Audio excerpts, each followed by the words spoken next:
어제 양시장은 크게 붕괴된 채 출발을 했지만요. 계속해서 회복을 하면서 특히 코스닥 시장 1% 넘는 강세 흐름으로 장을 마쳤습니다. 하지만 하락 마감했던 코스피와 함께 니케이 지수하고 상해 종합지수, 홍콩 항생지수도 일제히 떨어졌는데요. 아시아 증시의 약세 때문에 간밤 뉴욕 증시도 하락장을 이어가지 않을까 싶었지만 뉴욕 3대 지수 모두 1% 넘는 강세 흐름으로 장을 마쳤습니다. 하지만 아직까지는 안심하기 이릅니다. 추석을 한 주 앞둔 이번 주, 어제 또 양시장의 거래량은 줄었는데요. 이번 기회에 위험을 최소화할 수 있는 방어적인 투자 전략에 공부를 해보는 것도 좋을 것 같습니다. 오늘 국내 증시 상황 본격적으로 열어보도록 하겠습니다. 현재 코스피와 코스닥 양시장 모두 약보합 보이고 있습니다. 계속해서 오르고 내리기를 반복하면서 공방을 펼쳐나가고 있는데요. 그래도 코스피가 코스닥보다는 살짝 더 올라가고 있는 모습입니다. 각각 2,538포인트 그리고 715포인트를 지나가고 있는 모습입니다. 수급 상황 함께 보도록 하겠습니다. 먼저 코스피 시장에서의 매매 동향 함께 보겠습니다. 동학개미들이 4,053억 원을 매수하고 있음에도 불구하고 외인 투자자와 기관 투자자 사이에서 양매도가 나오면서 지수가 끌어올라지는 것을 계속해서 틀어막고 있습니다. 각각 3,777억 원, 304억 원을 매도하고 있습니다. 코스닥 시장에서의 매매 동향도 함께 보겠습니다. 어제 코스닥 시장이 회복했던 가장 큰 이유는 기관 투자자들과 외인 투자자들의 쌍끌이 매수가 컸는데요. 오늘은 둘 다 매수로 돌아선 모습입니다. 각각 1,436억 원, 434억 원을 매도하고 있고요. 개인 투자자들이 1,920억 원을 순매수하고 있습니다. 시가총액 상위 종목 함께 보도록 하겠습니다. 먼저 코스피 시장에서 1위부터 5위까지 함께 열어보겠습니다. 오늘 반도체 종목 서로 엇갈리고 있는데요. 어제 SK 하이닉스 소폭이지만 오른 채 빨간불로 마감했는데 오늘 1% 거의 2% 가까운 강세 흐름 보여주면서 16만 원 선까지 회복한 모습입니다. 하지만 삼성전자는 여전히 부진한 흐름이 이어지면서 오늘 6만 6천 원대까지도 내려앉은 모습입니다. SK 하이닉스는 그래도 HBM 시장을 선점했기 때문에 외국인 투자자들의 수급이 다시 돌아오고 있는 모습 보여줬었는데요. 반도체가 좀 레거시 반도체 메모리 전망과 함께 삼성전자의 부진한 흐름이 계속해서 이어지고 있는 모습입니다. 2차 전지가 전체적으로 캐즘에서 벗어나지 못하고 있을 때도 LG에너지솔루션은 꿋꿋하게 주가를 지켜줬는데 오늘 5% 넘게 크게 떨어지고 있습니다. 2만 500원 빠지면서 40만 원 아래로 내려왔습니다. 37만 9,500원 지나갑니다. 어제 보합이었던 삼성바이오로직스 오늘은 1% 올라가면서 97만 5천 원까지 올라왔는데요. 어느덧 97만 원에서 시세가 나오고 있는 모습입니다. 현대차는 소폭 올랐습니다. 어제 강세 흐름 보여줬는데 오늘은 잠깐 올라가면서 보합권에 머물고 있습니다. 아직까지 약간만 해도 23만 원 선 회복한 모습인데 소폭 내려앉은 모습이네요. 6위부터 10위 종목도 함께 열어보도록 하겠습니다. 셀트리온 오늘 3,000원 뛰면서 강하게 올라가고 있습니다. 내년 목표로 5조 원 매출을 제시했는데요. 작년 매출이 2조 2천억 원이었던 걸 좀 감안을 해봤을 때는 거의 2배 가까운 목표가입니다. 이러한 흐름 때문일까요? 오늘 강하게 탄력받고 있는 모습입니다. 2,700원 뛰면서 19만 4,800원 지나가고 있습니다.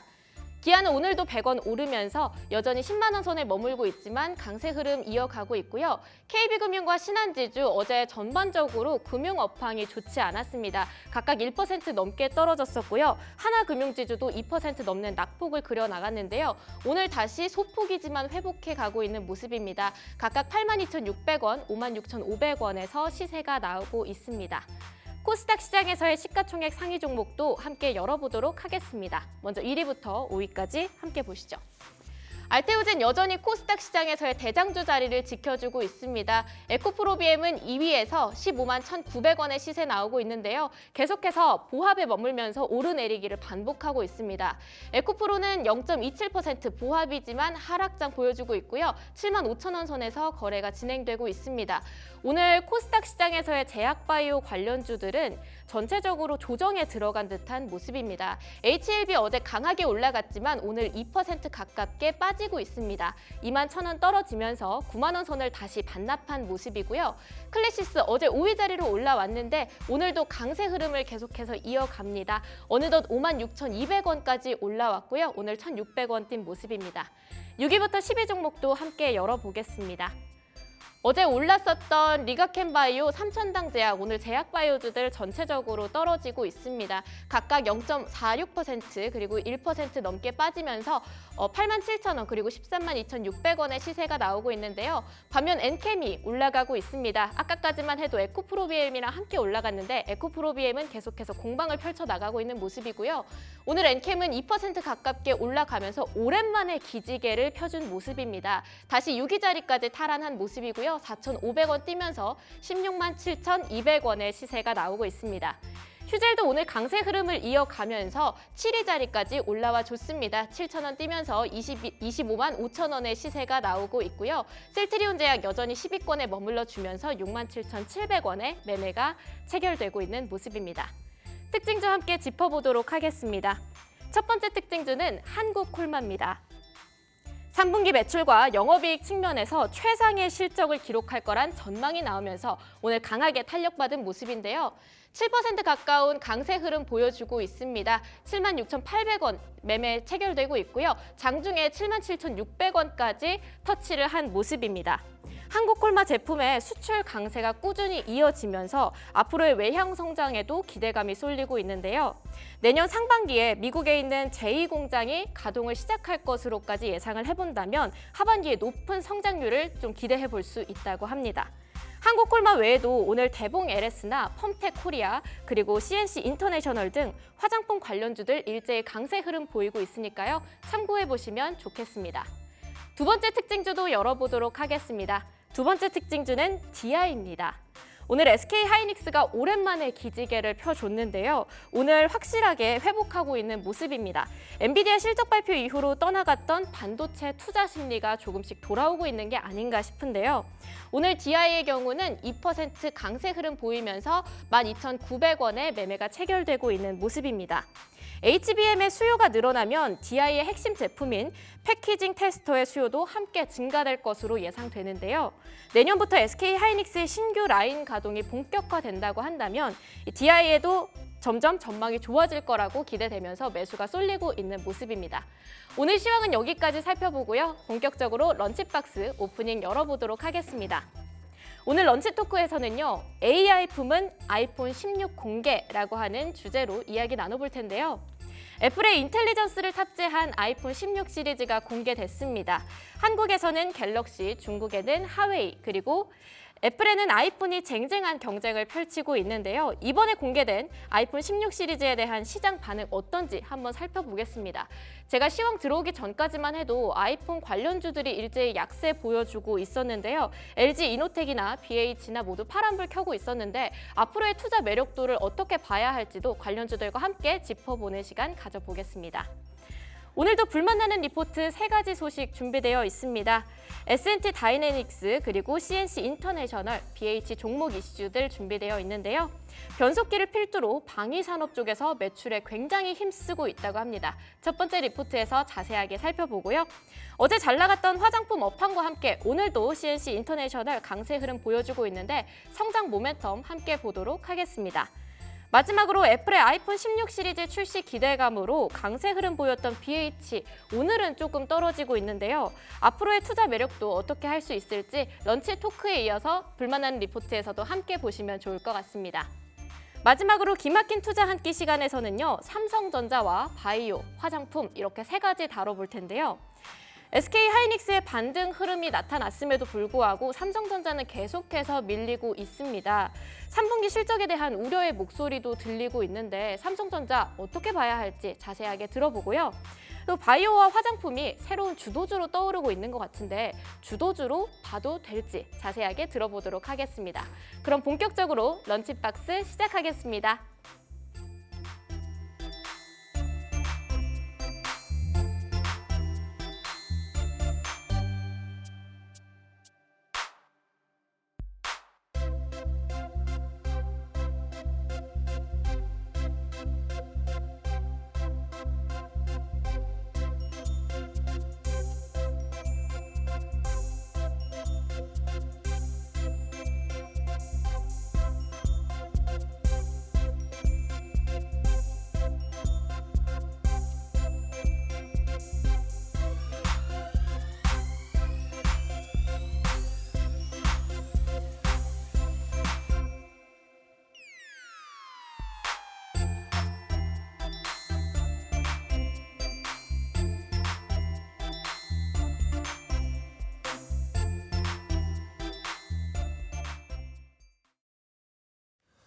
자, 그러면 런치 토크 이야기를 나눠봐야 될 텐데요.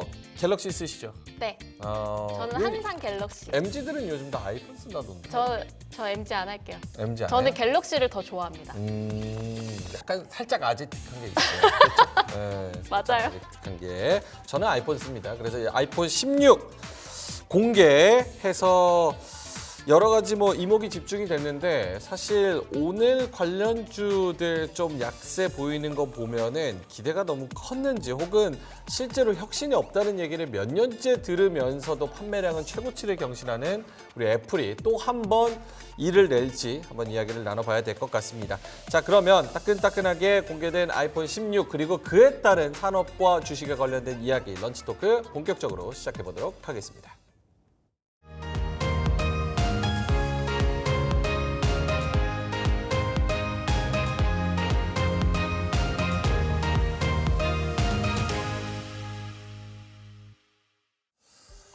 자, AI 품은 아이폰 16 공개가 됐습니다. 그래서 요 핸드폰이 잘 팔릴지 그리고 우리나라는 여기에 어떻게 같이 숟가락을 얹을 수 있는지 두 분과 함께 이야기 나눠보도록 하겠습니다. 신한투자증권 영업부 PB 우리 정석현님 나와 계시고요. 경제 유튜버 돈쌤 정현두님 나와 계십니다. 두 분 어서 오세요. 반갑습니다. 네. 자, 일단은 갤럭시 쓰실 거고 저는 아이폰 쓰고 아이폰 아 저도 아이폰이죠. 어떻게 아재들이 다 아이폰 쓰고 여기는 MG가 갤럭시를 저는 씁니까? 골프 이제 가수원 그 농장주라서 집에 가면 이제 그 맥북부터. 종류별로 종류별로 다 있고 애플워치, 애플워치는 기본적으로 다 에어팟, 있죠. 에어팟 있죠. 맥북, 맥북이 있죠. 맥북도 시리즈별로 에어부터 프로 뭐 다 있죠. 애플 주식. 애플 주식도 있었다가 지금은 없습니다. 와, 알겠습니다. 우리 정석현 주임님이라고 부르면 되나요? 네, 편하게 불러주시면 알겠습니다. 아이폰을 쓰시는 이유는 사실 원래 직장인 분들은 녹음 기능이나 뭐 다른 뭐 메모나 호환성 때문에 갤럭시 쓰시는 분들이 되게 많던데.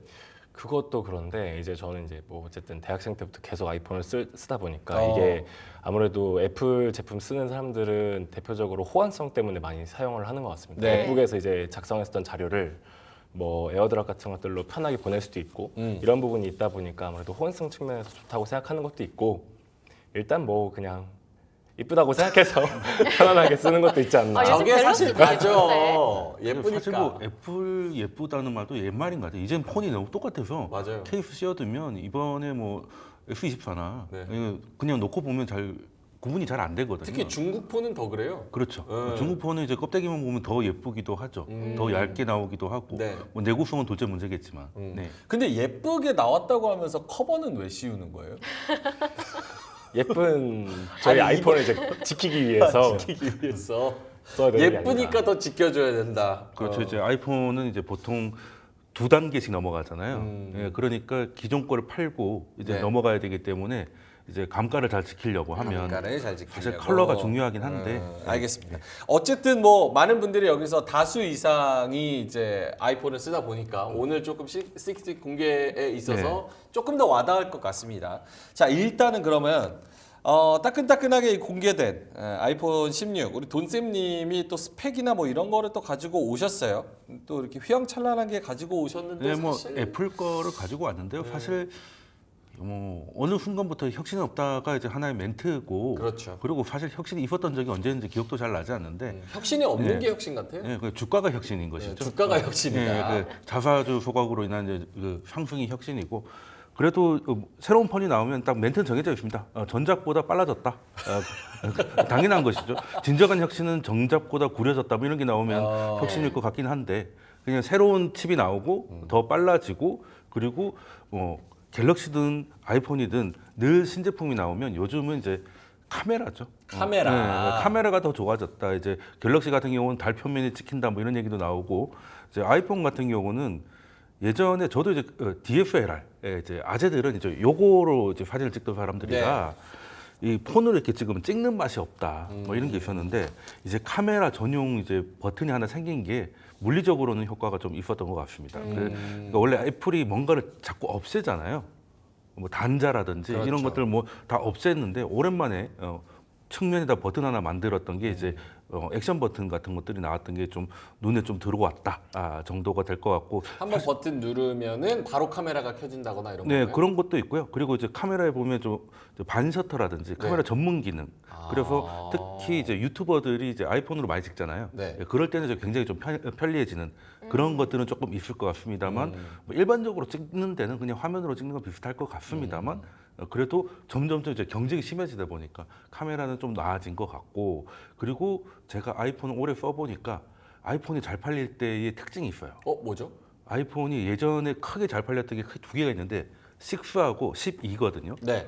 폰이 커지면 별거 아니지만 잘 팔립니다. 오. 핸드폰이 커지면 네, 그 아이폰 6 때 처음으로 커졌잖아요, 아이폰이. 예, 그때 이제 그 잡스가 돌아가시고 나서 이제 처음으로 폰이 커지니까 별거 아니라고 했지만 어마어마하게 팔렸고 그리고 둥글둥글했던 게 각진 최근에 폰들은 다 그렇게 나오잖아요. 그게 12부터인데 그게 잘 나와서 지금은 폰이 조금 커졌고요. 폰이 조금 커졌고 각진 디자인 그대로 가고 있기 때문에 이번에는 좀 잘 나갈 것 같다는 생각은 별건 없지만 그래도 대안도 없지 않느냐라고 생각해서 앱등이들은 더 이상 참지 못하고 사게 될 것이다.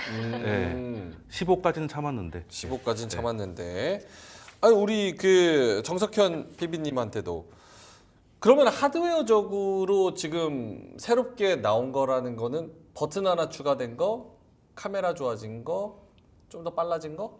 빨라지고 전력 소모량이 조금 줄어든 거를 꼽을 수 있을 것 같습니다. 아무래도 이제 AI를 구동하기 위해서는 전력을 많이 사용을 하기도 하고 메모리를 많이 잡아먹게 되는데 그러다 보니까 이제 전작이었던 15에 비해서는 확실히 그런 부분에 있어서 전력 소모량을 한 20% 정도 감소시킨 것도 있고 기본 메모리 탑재량 자체도 기존에는 6GB였는데 이제는 8GB에서부터 시작하는 것 자체가 AI를 조금 더 그러니까 효율적으로 구동할 수 있도록 바꾼 조치가 아니었을까라고 생각할 수 있을 것 같습니다. 어떻게 PB님 보시기에는 만족할 만큼 좀 나왔습니까? 이 부분까지는? 사실 이 부분이 되게 고민이 많이 되는 부분인 것 같아요. 네. 왜냐면은 이제 애플 인텔리전스라는 것 자체가 이번에 핸드폰을 공개하면서 바로 나온 건 아니잖아요. 이제 6월에 있었던 세계 개발자회의 WWDC에서 이미 공개가 됐었던 건데 이번에 핸드폰을 공개한다고 해서 뭐 시장에서는 조금 더 개선점이 많이 보완되어 가지고 나오지 않을까라는 기대감이 있었음에도 불구하고 네. 그 부분에서 뭔가 그렇게 획기적인 변화는 없었다라는 생각이 지금 살짝 주가에 반영이 되어 있는 게 아닌가라는 생각이 듭니다. 알겠습니다. 돈쌤님이 이 사진도 갖고 오셨고 우리가 영상도 네. 띄웠는데 16이 나온 그 모양 자체 좀 네. 보여주실 수 있나요? 모양? 디자인은 거의 외형적으로 별로 변한 건 없고요. 제가 준비한 두 번째 슬라이드에 보면은 네. 이제 컬러하고 이렇게 프로 라인하고 플러스 라인이 좀 다릅니다. 그래서 사실은 주로 이제 프로나 이제 프로 맥스를 많이 쓰잖아요. 카메라 때문에. 그런데 이제 예쁜 디자인들은 다 이제 플러스 쪽으로. 그래서 이제 아마 컬러로 그 구분을 짓는 것 같아요. 네. 그래서 좀 갤럭시가 좀 안타까운 게 MZ들이 아이폰을 좀 선호하는 이유가 다른 게 아니거든요. 이제 학생일 때 부모님이 이제 갤럭시를 사줄 때 안 좋은 걸 사줘요. 게임할까봐. 예, 그래서 A 시리즈 이런 그렇죠. 거? 뭐 A 시리즈 이런 거 있잖아요. 그러니까 갤럭시는 이제 구리다라는 데인데 아이폰은 그냥 거의 급 차이가 그게 두 개밖에 없기 때문에 별로 차이가 나지 않아서 그리고 컬러 같은 경우는 오히려 이제 좀 낮은 등급이 더 예쁘기도 하고 그런 부분이 있어가지고 이제 급 나누기가 좀 삼성이 좀 배워갔으면 좋겠다 하는 생각이 좀 드는데 이번에는 아무래도 저기 그 골판지 색이 좀 잘 나가지 않을까. 골판지 네. 색. 네. 그 처음 루머 나왔을 때는 저게 무슨 택배 박스냐 뭐 이런 얘기가 많았는데 실물 나와서는 생각보다 예쁘다 늘 그런 반응이거든요. 네. 근데 플러스 저거는 저는 개인적으로 핑크나 저 초록색이 좀 마음에 들긴 하는데 그렇다고 돈쌤님 저 핑크색 어울리는데? 네, 전 사실 좀 빨간 거 좋아하거든요. 빨간 거 근데 좋아하시잖아요. 근데 카메라가 두 개라서 그게 조금 안타깝긴 합니다. 알겠습니다. 네. 아이폰 16 요거 제가 신상을 한번 이렇게 가져와 봤습니다. 예. 네, 이거 아닌데 진짜요? 예. 일자가 전 거예요. 전 거. 그러니까 변화가 없다는 거를 말씀드리는 거예요. 그러니까 이게 전 이렇게 거랑 돼야 똑같이 되죠. 생겼잖아요. 그렇죠. 예. 그 렌즈가 디자인적으로, 돌아가는 거. 렌즈 하나 더 있는 거. 네. 그 정도라는 거. 그래서 디자인적으로는 혁신이 별로 없다. 사실 케이스도 예전 거 쓰고 싶은데 카메라 때문에 안 씌워지거든요. 네, 그게 안타깝습니다. 네. 알겠습니다. 우리 PB님은 저거 바꾸실 의향이 있는지? 사실 저는 이미 아이폰 15를 샀는데 음. 이제 고민을 좀 하긴 했었어요. 이게 산 다음에 16에는 애플 인텔리전스가 들어갈 것이다 네. 라는 게 거의 뭐 공공연한 사실처럼 이미 6월부터 나왔었던 거기 때문에 아 이거 제대로 나오면은 내가 괜히 좀 막차 타가지고 아이폰 15 산 거 아닌가 고민을 했었을 것 같은데 뭐 지금 당장은 일단 애플이 그 인텔리전스를 시범 운영하는 걸 보고 이제 미국에서 이제 10월부터 바로 시범 운영되지 않습니까? 그러니까 그때 그거 본 다음에 초기의 시장 반응을 좀 보면서 괜찮다 싶으면은 고민을 해볼 것 같습니다. 아니 너무 AI를 잘 말씀을 해주셔가지고 하드웨어적으로는 그렇고 변화 없다고 치고 가장 큰 변화가 있는 거는 이제 AI 탑재에 대한 그런 부분인데 소프트웨어적으로는 이제 애플 인텔리전스가 이제 본격적으로 좀 들어가게 됐습니다. 여기서 여러 가지 할 수 있는 것들을 많이 좀 펑션을 설명을 좀 했는데 저는 개인적으로 굉장히 혁신적으로 본 거는 이제 녹음이 된다. 그렇죠. 그리고 하나 더 있습니다. 어떻게 이 시대에 녹음이 될 수가 있습니까? 아이폰이 대단한 거 아닙니까? 뭐 공지를 한다고 하는데 그러니까 여보세요 할 때 빨리 누르면 돼요. 빨리 누르면 되고 제가 보기에는 어플이 나오지 않을까 자동으로 눌러주는 그런 게 좀 나오지 않을까 싶기도 하고 사실 이번에는 아이폰이 오늘 발표가 되고 주가도 거의 그대로였고 관련주도 약간 실망스러운 모습을 보이니까 아 이번에도 혁신이 없었다 이런 얘기를 나오는데 이번에는 하드웨어보다는 다 이제 서비스 위주로 관심을 가졌기 때문에 특히 이제 우리 국내 이용자 입장에서는 일단 뭐 좋은 뉴스는 드디어 우리나라도 늘 서자였잖아요. 뒤쪽에서 뭔가 서비스가 되는 게 국내에서는 안 되고 이런 것들이 너무 많았었는데 이게 이제 1차에서 출시가 돼서 20일부터 예약을 받는다라고는 하는데 1차 물량이 3만 대 정도라 가지고 사기는 사실 힘들 것 같아요. 사기는 힘들 것 같다. 그 자급제로 한 15,000대밖에 안 풀릴 거기 때문에 그냥 테크 유튜버들이나 이제 살 것 같고 근데 진짜 중요한 거는 이번에는 AI는 또 한글 지원까지 가려고 하면 시간이 좀 많이 걸릴 거예요. 네. 예, 그래서 주로 이제 번역이나 아니면 압축 이런 것들이기 때문에 우리가 영문서를 이렇게 압축할 일이 사실은 별로 거의 없잖아요. 없죠. 예, 그러니까 그거를 실제로 다가오는 변화는 사실 두 개, 녹음하고 두 번째 이제 교통카드가 됩니다. 교통카드가 돼요? 네, 교통카드 가능성이 이제 100%라고 보시면 되는데 물론 갤럭시 쓰시는 분들은 교통카드 되는 거에 저렇게 좋아하냐고 말씀을 하시지만 뭐 애플이 원래 그랬어요. 우리가 좀 이제 서럽게 이렇게 써왔는데 드디어 이제 교통카드가 돼서 교통카드 그러니까 삼성페이까지 안 된다 하더라도 교통카드하고 녹음만 돼도 이제는 이제 더 이상 그 아이폰을 쓸 수 없는 이유가 많이 희석된다. 그리고 저는 10월달에 그 교통카드가 되고 하면 한번 오히려 반응이 있지 않을까? 뭐 이런 생각을 좀 하고 있고 그리고 이번에 하나 안타까운 거는 AI가 들어가면 갤럭시도 좀 램을 좀 더 넣어줬으면 반도체가 더 좋았을 텐데 램 크루즈인 그 애플이 그래도 2기가 늘려준 건 감사하지만 조금 더 늘려줬으면 우리 삼성전자가 6만 전자는 되지 않았을 것 같다. 이런 생각을 조금 하고 있습니다. 알겠습니다.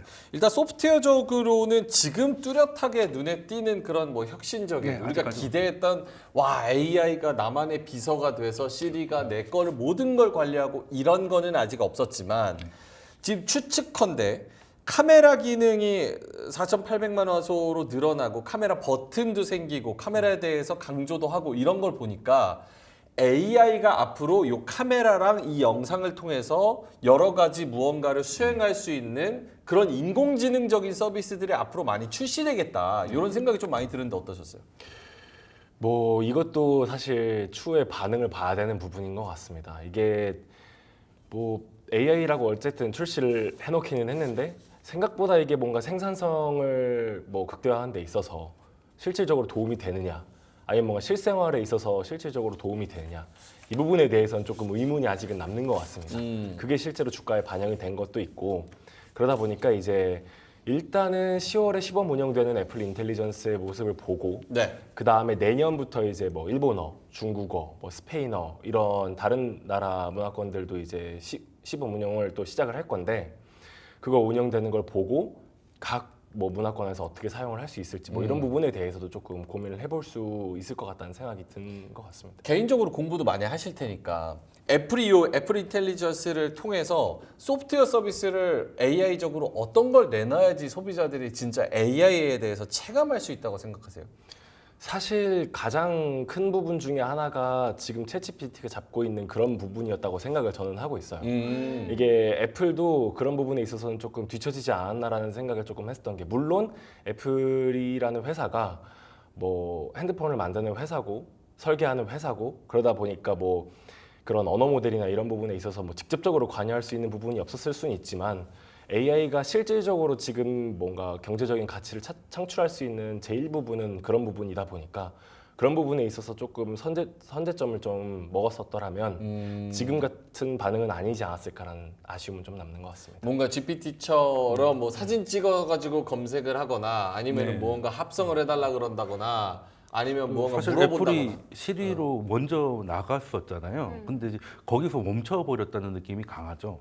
그래도 잠재력은 있다고 보는 게, 일단은 디바이스가 휴대폰부터 시작해서 와치부터 여러 개가 있기 때문에 OS 차원에서 개인 정보를 이제 그 디바이스 안에서 해결을 한다면 오히려 AI는 좀 강력할 것 같고, 그리고 멀리 갈 거 없이 AI 기능이 어떤 거냐라고 하면, 우리가 이제 사진 같은 거 많이 찍으면 나중에 네. 뭔가 좀 보여주려고 할 때, 흔히 이제 단톡방 같은 데서 웃겼던 짤 같은 거 올리려고 할 때 찾기가 어렵잖아요. 그러니까 계속 내려야 되는데, 그것들을 시리가 알아듣고 찾아주는 이런 것도 하나의 AI거든요. 그런 것들이 작은 것부터, 그리고 사람의 말을 알아듣고 이제 조작 없이 휴대폰이 해주는 그런 것들이 한두 개 정도 나온다면은 좀 가능할 것 같다라는 생각을 하고 있습니다.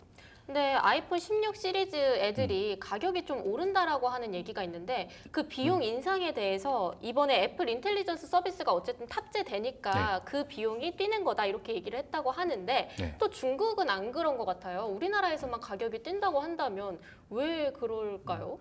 뭐 일단 중국에서 예전처럼 잘 안 팔리니까요. 일단 뭐 애국 소비니 해가지고, 저는 그 애국심이 그 스펙을 얼마나 이겨낼지는 잘 모르겠습니다만 현재는 좀 그러니까. 그리고 사실 지금 휴대폰 가격 보면 아이폰이 특별히 그렇게 비싼 것 같지는 않아요, 사실은. 예전에 그래요? 비해서. 왜냐하면 다른 폰들도 요즘은 다 200만 원 정도 하는 거는 다 기본이라서, 지금 어떻게 보면 이제 프로 라인 아래에서는 125만 원에서 출발하는데, 그 정도 가격이면 뭐 그렇게 비싸진 않은데, 문제는 이제 얼마예요, 저게? 이거는 아이폰 16 프로. 네, 그러니까 1,000달러부터 시작하니까 우리로 치면 한 130 얼마부터 130 시작할 얼마. 건데, 거기다 조금 더 올라가긴 하겠죠. 그래서 환율이 많이 올라갔다가 조금 내려와 있어가지고 예전 환율을 조금 반영하는 거 아닌가, 이런 생각을 조금 하고 있습니다만, 일단 중국은 중국 나름대로의, 그러니까 중국만 할인을 하잖아요. 전 세계 할인은 아니니까. 중국 시장이 지금 좀 흔들리고 있는 거는 애플도 인지를 하고 있는 것 같다라고 받아들여야 되고, 우리는 뭐 사실 늘 그래왔어가지고 10만 원 정도 오르면 그냥 감사하는 거죠. 뭐 케이스 값이 날아갔구나. 10만 원 더 오르면 감사할 정도. 10만 원 선에서 해주셨으면 뭐 네, 이렇게. 가격은 동결된 거죠? 15 네. 전 비슷한 네, 모델이랑. 전 15대도 그랬고, 사실 또 글로벌 가격에서는 크게 움직이지는 않았습니다. 예. 근데 우리 같은 경우는 이제 거기서 이제 환율을 녹이다 보니까 네. 우리가 환율이 조금 올라가긴 했잖아요. 그렇죠. 예, 그래서 올라간 거라서 특별히 우리나라만 이렇게 높게 봤다고 보기에는 조금 그렇게까지 억울하게 생각할 필요는 없는 것 같다. 한국만 10%더 뭐 프리미엄 해가지고 뭐 예, 그런 게 뜯기는 건 아니라 아니다. 그러니까 원화가 약해졌기 때문에, 근데 약해졌던 중국은 오히려 더 깎아주니까 할인을 해주고. 거긴 한 20% 정도 할인이 들어갔다고 봐야죠. 중국만 할인을 해주는 건데 환율 효과 때문에 우리랑 좀 직접적으로 비교가 그렇죠, 되는 것 그렇죠. 같아 보인다. 그렇죠.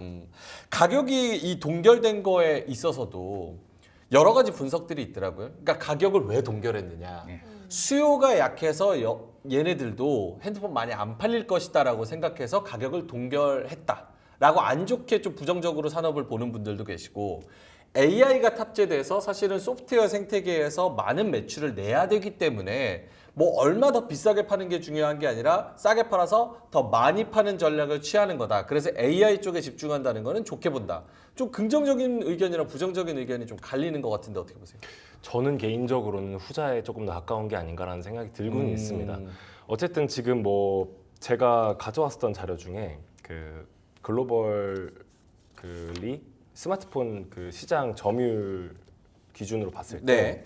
지금 2022년부터 2024년까지 삼성, 애플, 그다음 뭐 샤오미, 오포, 비보 이 회사들이 가지고 가는 점유율이 그렇게 크게 차이가 나지 않아요. 그렇네요. 이미 지금 교착 상태에서 계속 왔다 갔다 하고 있는 상황이고 각 사가 신제품을 낼 때마다 그때마다 이제 그 점유율이 조금 올라가냐 내려가냐 이 차이만 보이고 있는데 이 부분에서 사실 애플이 승리를 하기 위해서는 어쨌든 간에 가격적인 차원에서 뭔가 좀 더 높여가지고 프리미엄화하는 것보다는 점유율을 높여서 아까 전에 말씀하셨던 것처럼 소프트웨어적인 측면에서 뭔가 좀 새로운 경제적인 가치를 창출하기 위해서 네. 노력하고 있는 게 아닌가라는 뜻으로 풀이가 되고 있습니다.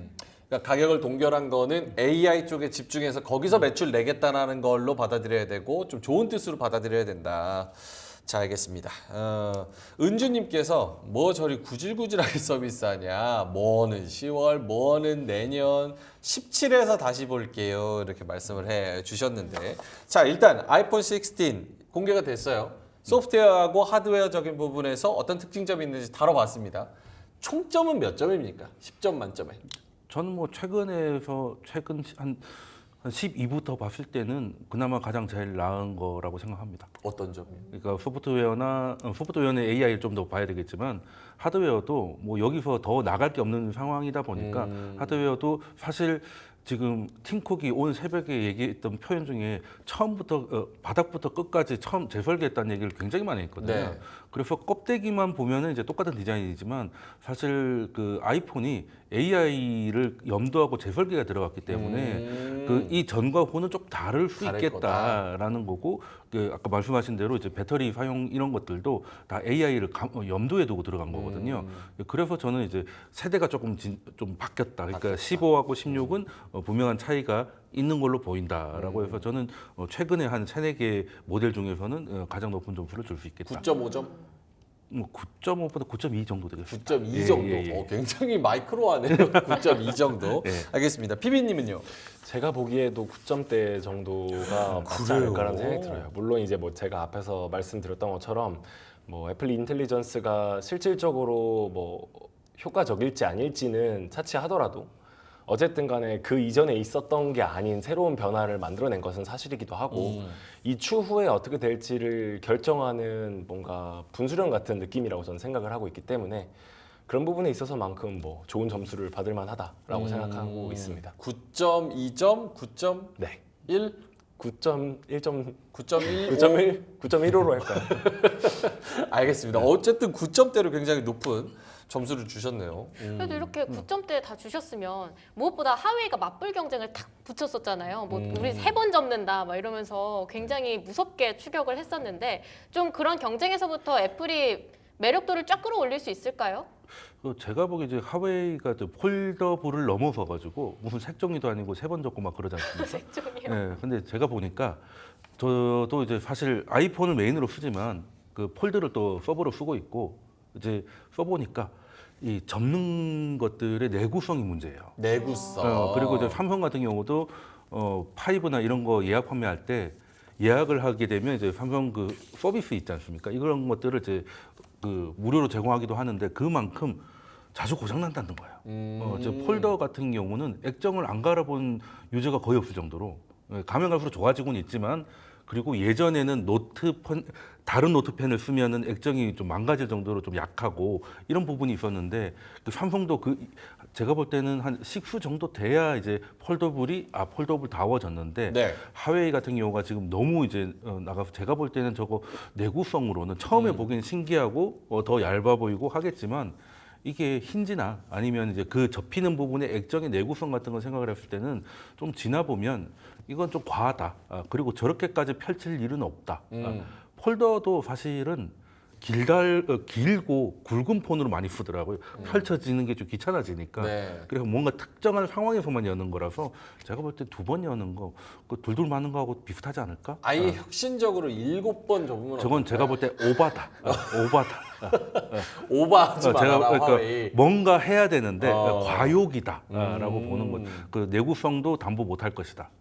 알겠습니다. 그럼 정석현 PB님한테 사실 근데 우리는 저거 오바라고 얘기는 하지만 중국 내부에서의 스마트폰 점유율이 심상치 않습니다. 중국의 원래 전략이 내수에서 열심히 해서 그렇죠. 많이 팔아가지고 기술력을 올려서 글로벌에 진출하자. 저렴한 가격에. 그렇죠. 요게 전략인데 애국 소비를 트렌드로 해가지고 요 한중일 스마트폰 점유율 현황에서도 보세요. 중국은 지금 애플이 13%로 엄청 많이 줄었습니다. 이 안에 비보, 오포, 그다음에 화웨이, 샤오미 다 이거 중국 거잖아요. 네. 예. 저기서 전반적으로 이제 스마트폰의 기술력을 좀 끌어올려서 저것들이 특히나 이제 기술력이 있는 샤오미는 기술력이 그렇게 크지 않고 화웨이는 사실 특허권도 그렇고 기술력이 되게 큰 회사인데 여기서 뭔가 스마트폰의 그런 기술력을 끌어올려서 세계에 판매하는 그리고 삼성과 애플을 위협하는 이런 그림도 상상해 볼 수는 있나요? 제가 보기에 충분히 상상이 가능한 부분이라고 생각을 해요. 그래요. 이게 뭐 아까 전에 말씀드렸던 그런 세계 시장 점유율 기준으로 봤을 때 이미 삼성과 애플을 제외하고 이제 샤오미와 비보, 오포가 지금 세 개사가 합쳐서 점유율이 대략 30% 정도 되거든요. 근데 이 상황에서 화웨이가 지금 중국 시장 내에서 굉장히 급하게 또 성장을 하고 있습니다.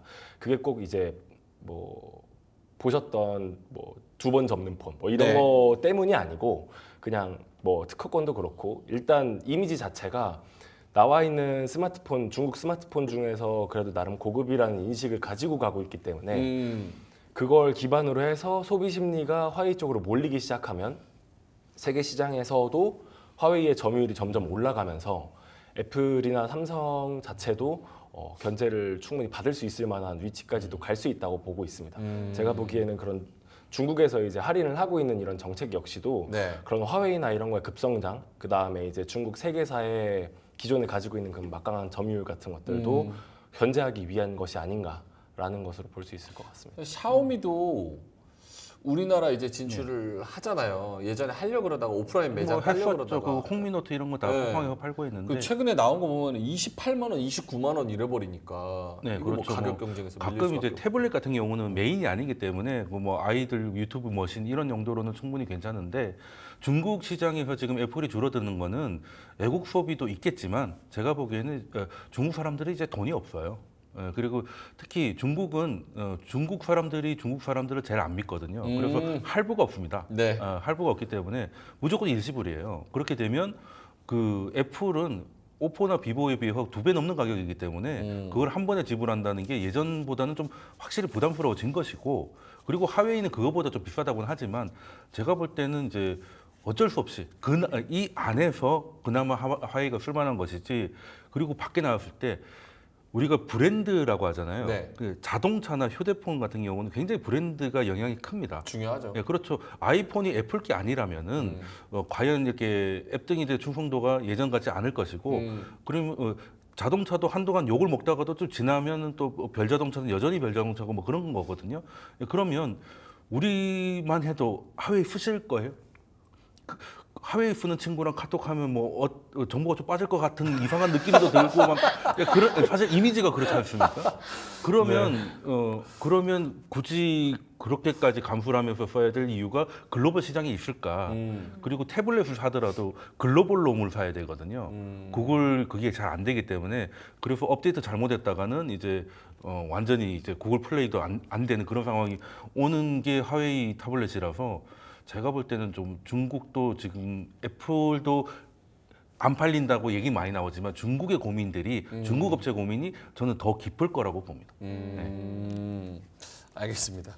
네, 진짜 이게 핸드폰이 이제는 안보의 이슈로 들어가면서 자율주행이나 이런 것도 카메라가 많아지고 이게 고화질이 되면서 찍는 것마다 정보가 다 들어가서 이게 안보의 이슈가 된다 이런 얘기가 많잖아요. 그런 부분에서 화웨이나 샤오미 뭐 이런 거 쓰기가 조금 어려울 수도 있겠다. 네, 그렇죠. 알겠습니다. 자, 그럼 마지막으로 삼성의 입장에서는 어떻습니까? 지금 애플 짚어봤고 중국 핸드폰 짚어봤고 삼성은 지금 죽을 맛입니다. 왜냐? 젊은 세대들이 사실상 써줘야 브랜드 이미지가 좀 올라가는 게 현실이거든요. 아재폰 벗어야죠. 아재폰을 벗어야 되는데 아저씨들이 다 갤럭시 들고 이렇게 눈 안 보여서 확대하고 있고 또 뭐가 되고 안 되고 막 트렌디하고 안 하고 이런 걸 따지다 보니까 하이엔드 라인은 아저씨들이 사주는데 그래서 젊은이들이 혹은 젊은 층들이 안 사서 브랜드 이미지가 못 올라가는 게 있고 밑에 저가 폰으로 경쟁하자니 이거는 또 중국 폰들이 올라오고 있고 그래서 완전 샌드위치로 죽을 맛이에요. 그렇다고 소프트웨어를 잘하자니 소프트웨어는 사실은 이게 안드로이드가 구글 거니까 삼성이 뭐 어떻게 할 수가 없잖아요, 이거는. 한계가 있죠. 그러니까 굉장히 죽을 맛인데 삼성의 전략은 어떻게 해야 살아남을 수 있습니까? 그거를 제가 알고 있으면은 그래도 이미 아이디어를 투자했겠지만. 제시하는 차원에서 쉽지 않은 타이밍인 것 같아요. 진짜 음. 말씀해주셨던 것처럼 저가폰으로 경쟁을 하는 부분에 있어서도 문제가 있는 것 같고 플래그십을 계속 가자니 그것도 좀 문제가 있는 것 같고 일단 국내 시장은 뭐 어떻게 생각을 하고 있는 건지는 모르겠지만 일단 삼성 자체는 중국 외의 시장, 뭐 인도라든지 이런 부분에 있어서만큼은 좀 점유율을 굳건히 지켜나가려고 그 부분에 있어서는 중저가이되 질은 다른 회사의 스마트폰보다는 괜찮은 것들로 조금 많이 가려고 하는 것 같기도 하고 국내 시장에 대해서는 제가 봤을 때는 1, 2년 이내에 조금 승부를 보기 위한 뭔가 좀 강수가 있어야 되지 않을까라는 생각이 조금 드는 것 같긴 합니다. AI 같이 결합해가지고 무언가 시너지를 내는 것밖에는 방법이 뭐 없는 사실 AI밖에 없죠. 그렇죠. 지금 AI가 나오기 전까지는 폰들이 다 상향 평준화돼서 차별할 게 없었어요. 그렇죠. 그러다 보니까 이제 아무래도 그냥 저가폰 이런 것들이 됐는데 그리고 삼성은 뭐 현대처럼 뭐 A 시리즈, F 시리즈로 나누지 말고 브랜딩을 따로 나눴으면 좋겠어요, 차라리. 네, 그렇다고 뭐 효도폰이나 학생들 폰을 없애버릴 수는 없을 테니까 차라리 바꾸고 그러면 그리고 이제 효도폰이면 정말 좀 저는 아이폰 쓰면서 신기한 게 미국 사람들은 노안이 없나 봐요. 글자 키우기가 안 됩니다. 그러게요. 예, 그 미국 어르신들은 그 어떻게 지금 아이폰을 쓰는지 참 궁금한데, 예, 그러면 그런 것들도 아예 OS 차원에서 조금 갈 수 있는 효도폰으로 가고, 그리고 아이들 폰은 그 아이폰 플러스나 이런 거 색깔별로 차별화 두잖아요.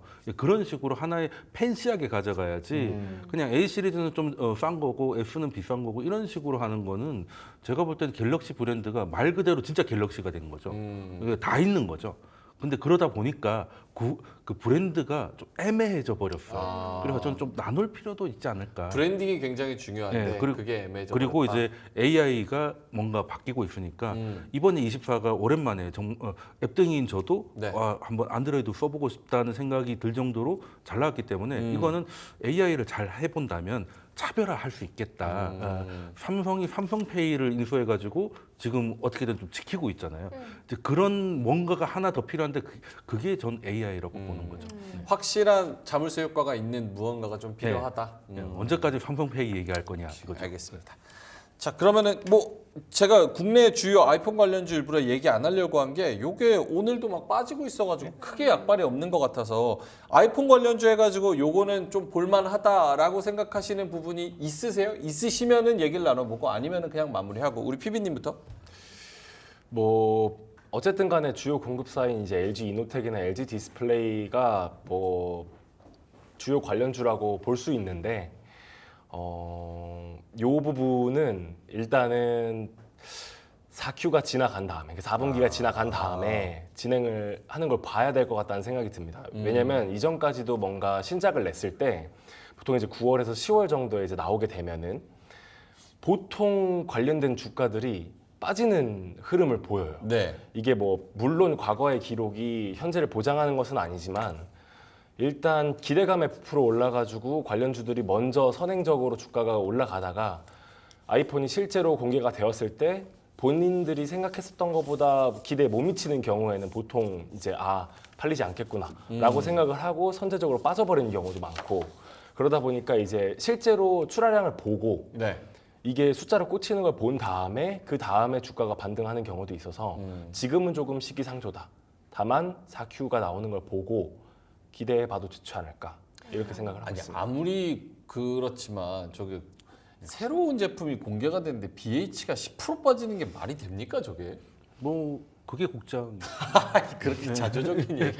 아이고 어쨌든 뭔가 조금 과한 것 같기는 합니다. 저도 짧게만 네. 말씀드리면 네. 저기 좀 나와 있는 게 대부분 이제 부품이나 모듈 이런 거거든요. 근데 16부터는 그 온 디바이스 테마를 봐야지 지금까지 그냥 들어가는 부품의 납품 이런 걸로 보는 거는 조금 좀 예전 생각이지 않을까.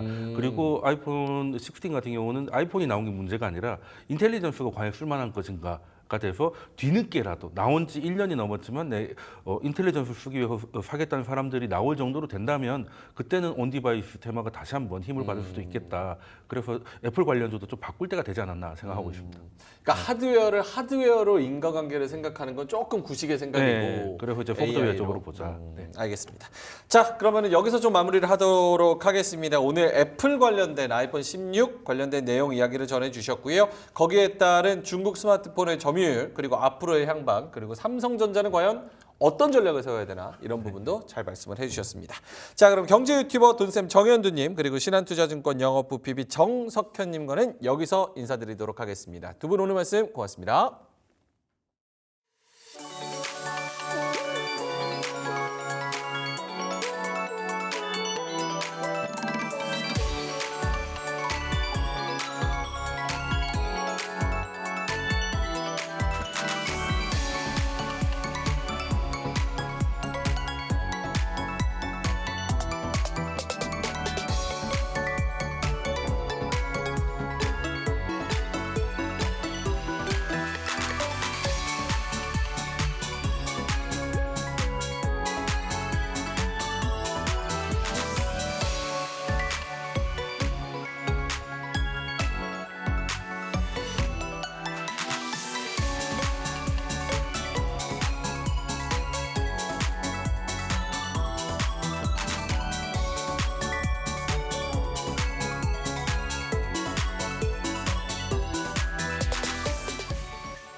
소상공인 시장진흥공단은 2025년 예산안 관련 소상공인 지원 예산을 올해 대비 2,733억 원 늘어난 5조 4천억 원으로 편성했습니다. 기업분석연구소 리더스 인덱스가 발표한 국내 기업 다양성 지수에 따르면 국내 대기업들의 다양성 지수가 점차 개선되고 있지만 여성 고용 비중은 제자리인 것으로 나타났습니다. 대규모 판매 대금 미정산 사태를 야기한 티몬 위메프의 회생 절차 개시 여부가 이르면 10일 오후 결정될 전망입니다. 이재용 삼성전자 회장이 생활가전 사업부를 찾아 제품별 핵심 기술에 대한 송구 질문을 던지며 AI 가전의 미래 경쟁력 등을 점검했습니다. 삼성 SDI는 전자재료 사업부의 경쟁력 제고를 위해 편광필름 사업을 중국 우시영신 광전재료 유한공사에 1조 1,210억 원에 양도하기로 했다고 10일 공시했습니다. 우리 시간으로 내일 오전 10시에 미국 대선 TV 토론이 예정돼 있는 가운데 트럼프와 해리스 수혜주의 향방이 갈릴 수 있습니다.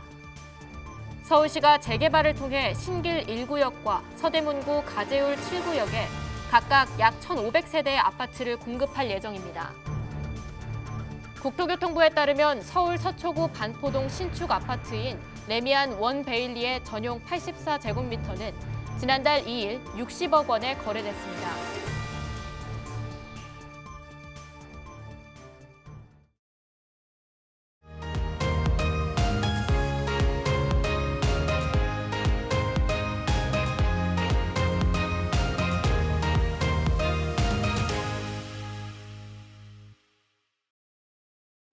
런치박스 두 번째 코너 불만나는 리포트 시간입니다. 오늘도 주식장에서 핫하게 다뤄질 이슈들 더욱 뜨겁게 불만내주실 기업공시연구소 변영인 대표님과 함께하도록 하겠습니다.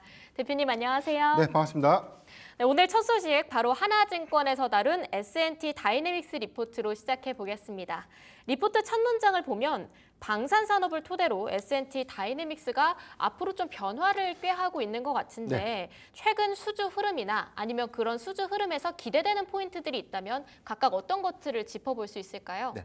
우리가 방산주라고 하면은 뭐 빅4, 방산 빅4라고 하면은 대형 수주와 연동돼 가지고 해당돼서는 주가 반응이 굉장히 좀 잘 됐고 네. 기대감도 굉장히 좀 커진 것은 맞는데 우리가 중소형 방산주라고 하면은 사실 이게 실적이라는 어떤 관점들보다는 뭐 지정학적 리스크가 좀 부각된다든가 이런 이슈들이 좀 나올 때마다 그러니까 수급적인 어떤 측면에서만 계속해서 좀 주가가 좀 반영되는 그런 측면들이 좀 있었는데 이제 우리가 좀 봐야 되는 측면들 특히나 이 방산 빅4에 좀 가려져 있는 숨은 알짜배기 이 종목들이 굉장히 좀 많거든요.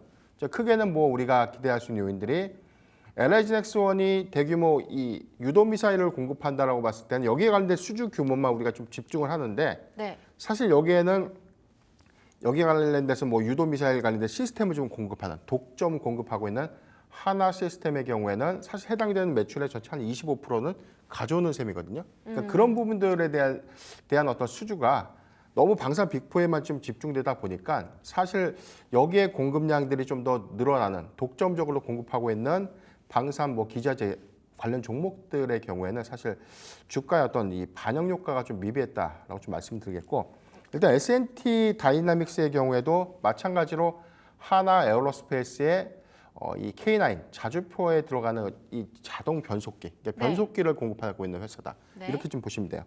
그렇기 때문에 이 하나 에어로스페이스가 폴란드의 공급량들이 늘어나고 오히려 동유럽 국가에 대한 수주 잔고가 계속해서 좀 늘어난다는 것은 여기에 관련된 변속기를 독점적으로 공급하고 있는 S&T 다이나믹스의 실적 연동의 흐름을 주목해야 되는데, 해당되는 상반기 기조를 보면 저는 뭐 크게 좀 주가가 반영됐나라는 좀 생각이 좀 들 정도로 뭐 물론 7월 26일 26,750원 52주 신고가를 좀 경신은 했지만 실적 대비해서 아직 좀 전 반영 효과가 좀 미비했다라고 좀 말씀드리고 싶고요.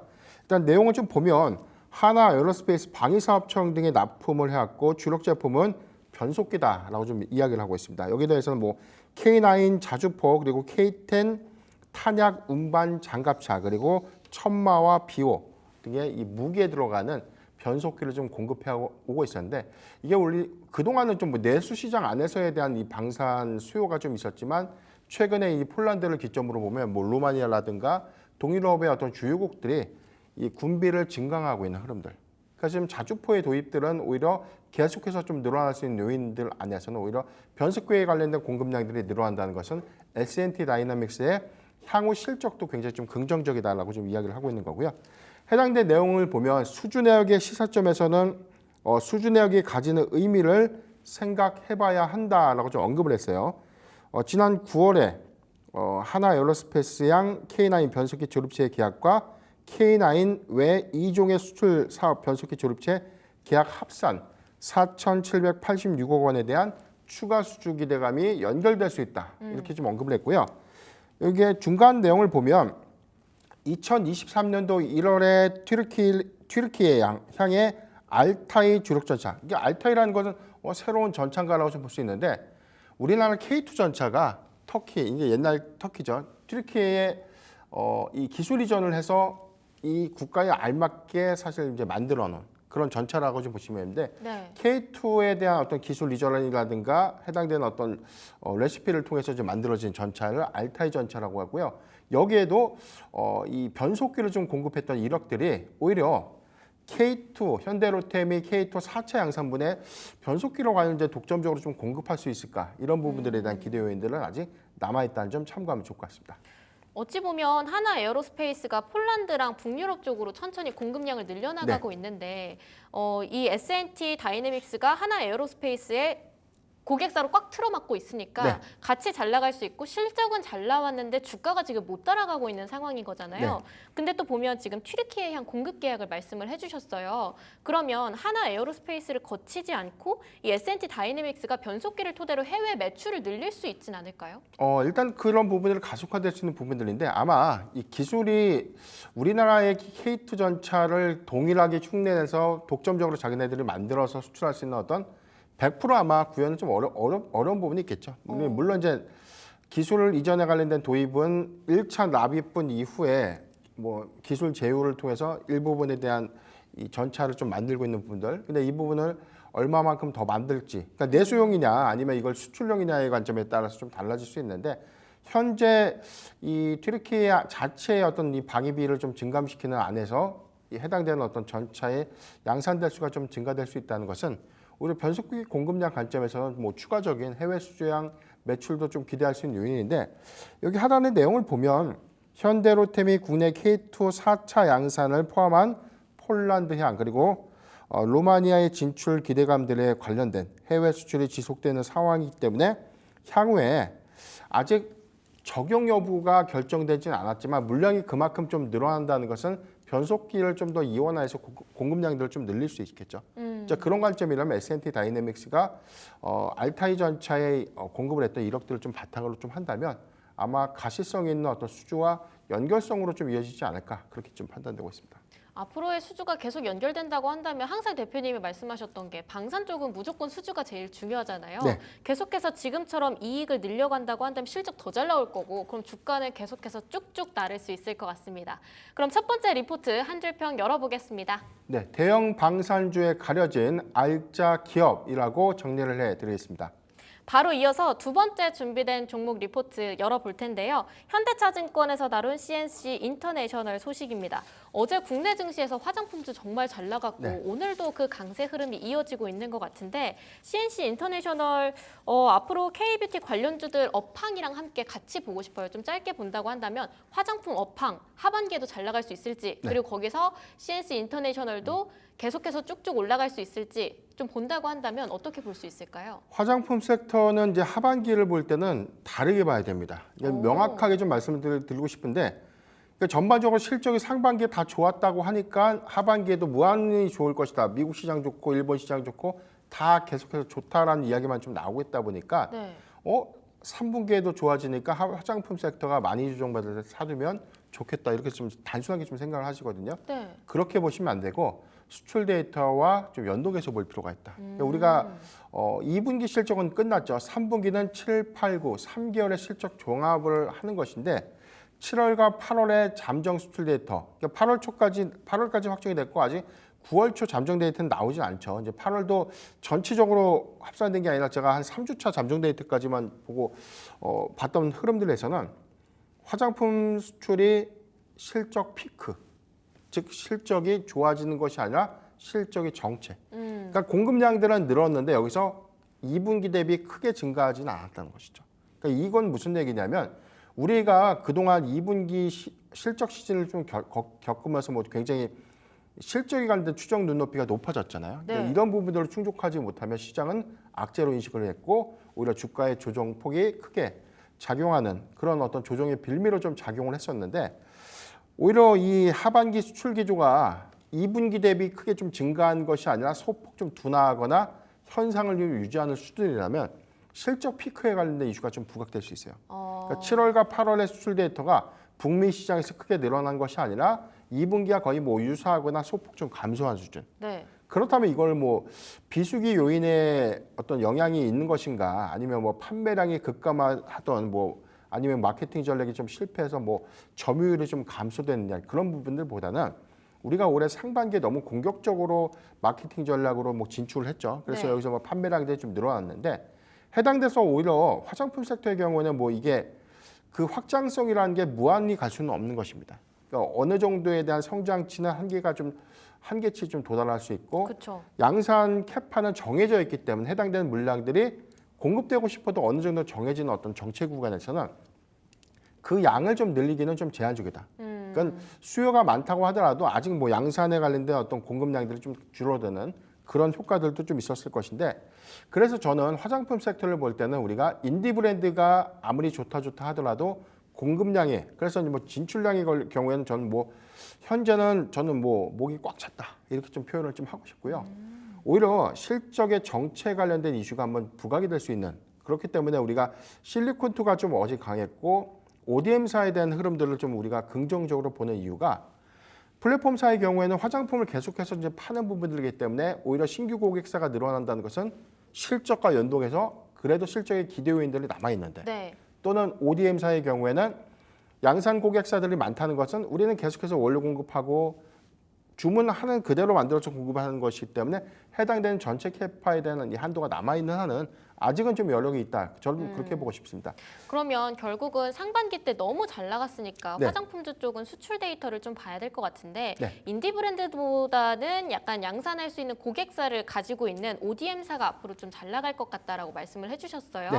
그럼 그렇게 해서 봤을 때 CNC 인터내셔널 앞으로 하반기 때 좀 장사 잘할 수 있을까요?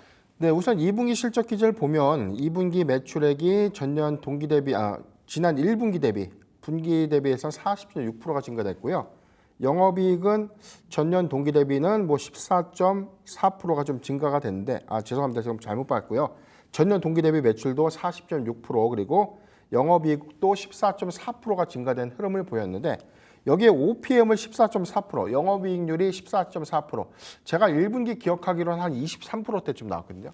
20%대가 좀 넘어가는 OPM은 좀 긍정적이다라고 봤는데 이번 실적을 보니까 14.4%. 근데 내용을 보니까 성과급 13억 5천만 원에 대한 반영에도 불구하고 컨센서스에 부합하는 실적을 실현했다라고 하는데 이거 증권사에서 예측했던 실적의 컨센서스는 저는 뭐 부합했다라기보다는 하회했다가 맞습니다. 그러니까 2분기에는 높아진 실적의 어떤 추정치를 극복하지 못해서 사실 CNC 인터내셔널의 실적 발표 이후에 주가 좀 조정을 받았던 거 맞고요. 네. 다만 하반기에 대한 이 성장 정체성이 있는가 이런 관점에서 좀 해석을 해보면 오히려 상반기보다 하반기에 긍정적인 기대 요인들이 좀 많이 남아있다.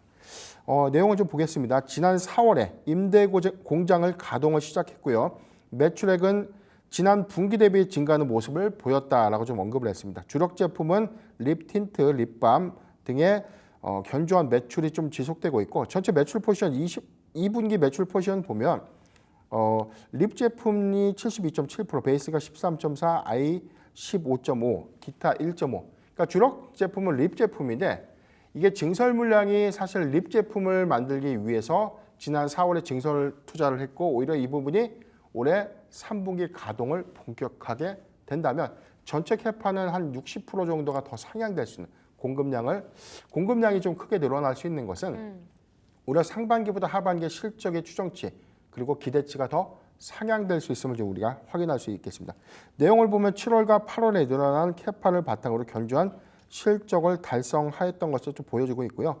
오히려 하반기에 리퀴드 블러셔 등의 미국향 물량 출고에 본격화로 인해서 북미의 기여도가 확대될 수 있다. 즉 증설 투자 효과는 하반기에 나타내줄 수 있다라고 좀 언급을 한 것입니다. 상반기보다는 오히려 하반기 때 더 장사를 잘할 수 있는 거네요. 매출이 늘어날 수 있다라는 거니까 공급량도 늘어난다는 얘기인 거고요.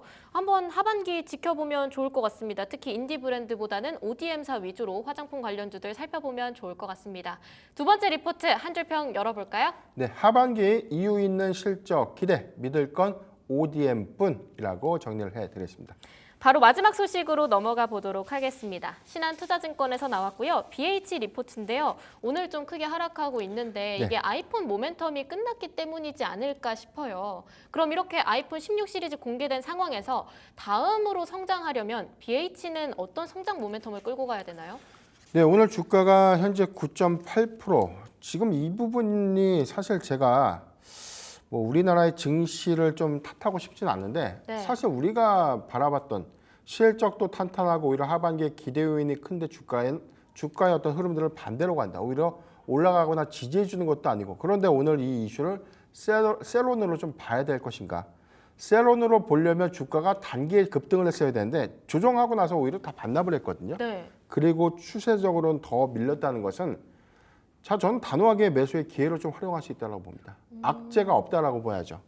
지금 아이폰 16 시리즈가 출시가 됐고 해당되는 부분들에 대해서 뭐 스펙업도 됐고 가격이 좀 더 상향될 것이다라고 좀 전망 나왔지만 가격은 그래도 지난 모델과 비교해 봤을 때 뭐 큰 폭의 가격 상승 효과들은 없었기 때문에 저는 오히려 애플이 좀 더 경쟁력 관점에서는 하반기 돌풍의 주역이 되지 않을까 그렇게 좀 보고 있고 다만 지금 화웨이가 애플의 신제품을 출시하고 난 이후에 3단 폴더블 폰을 출시한다. 이게 노이즈를 좀 작용을 했는데 전체적으로 뭐 사전 뭐 구매자가 한 240만 명이 좀 몰렸다. 뭐 이런 내용도 좀 나왔어요.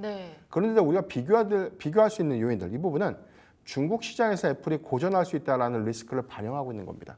그러니까 애플은 중국 리스크가 부각될 때마다 계속해서 주가가 오히려 상승하는 것이 아니라 좀 조정을 받게 되고 어제 뭐 미국 증시에서도 애플의 신제품 출시를 앞둠에도 불구하고 큰 폭의 상승보다는 좀 소폭 하락을 했죠.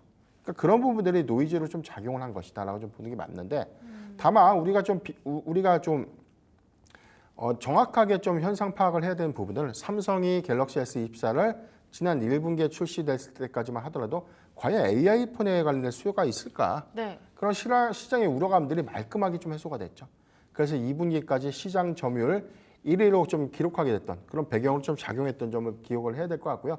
오히려 애플의 교체 수요 그리고 대기 수요 물량들이 좀 더 증가될 수 있는 요인들 이런 관점에서 저는 뭐 애플이 이번에 AI 폰을 좀 더 가속화된다는 부분들은 저는 시장 점유율 1위도 좀 탈환할 수 있을 정도.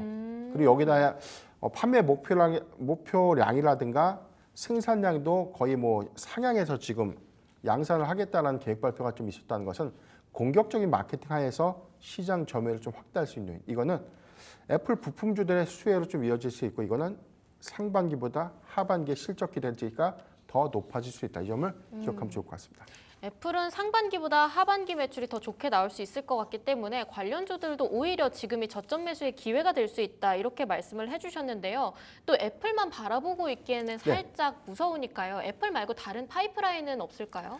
일단 BH의 경우에는 너무 애플 관련주로 색깔이 좀 너무 이렇게 강하게 좀 입히다 보니까 네. 애플의 영향을 받으면 이 회사가 마치 좀 망하는 것처럼 그렇게 오인을 하는데, 삼성전자에 동일하게 좀 공급을 하고 있고요. 특히나 2022년도에 LG전자로부터 인수했던 차량용 무선 충전 사업 부분, 이 부분이 인수 이후에 고정비 부담이 컸었고 작년까지에 대한 이익 기여가 좀 작았는데 네. 올해 1분기에 굉장히 이익 기여 폭이 컸고 2분기에도 좋았어요.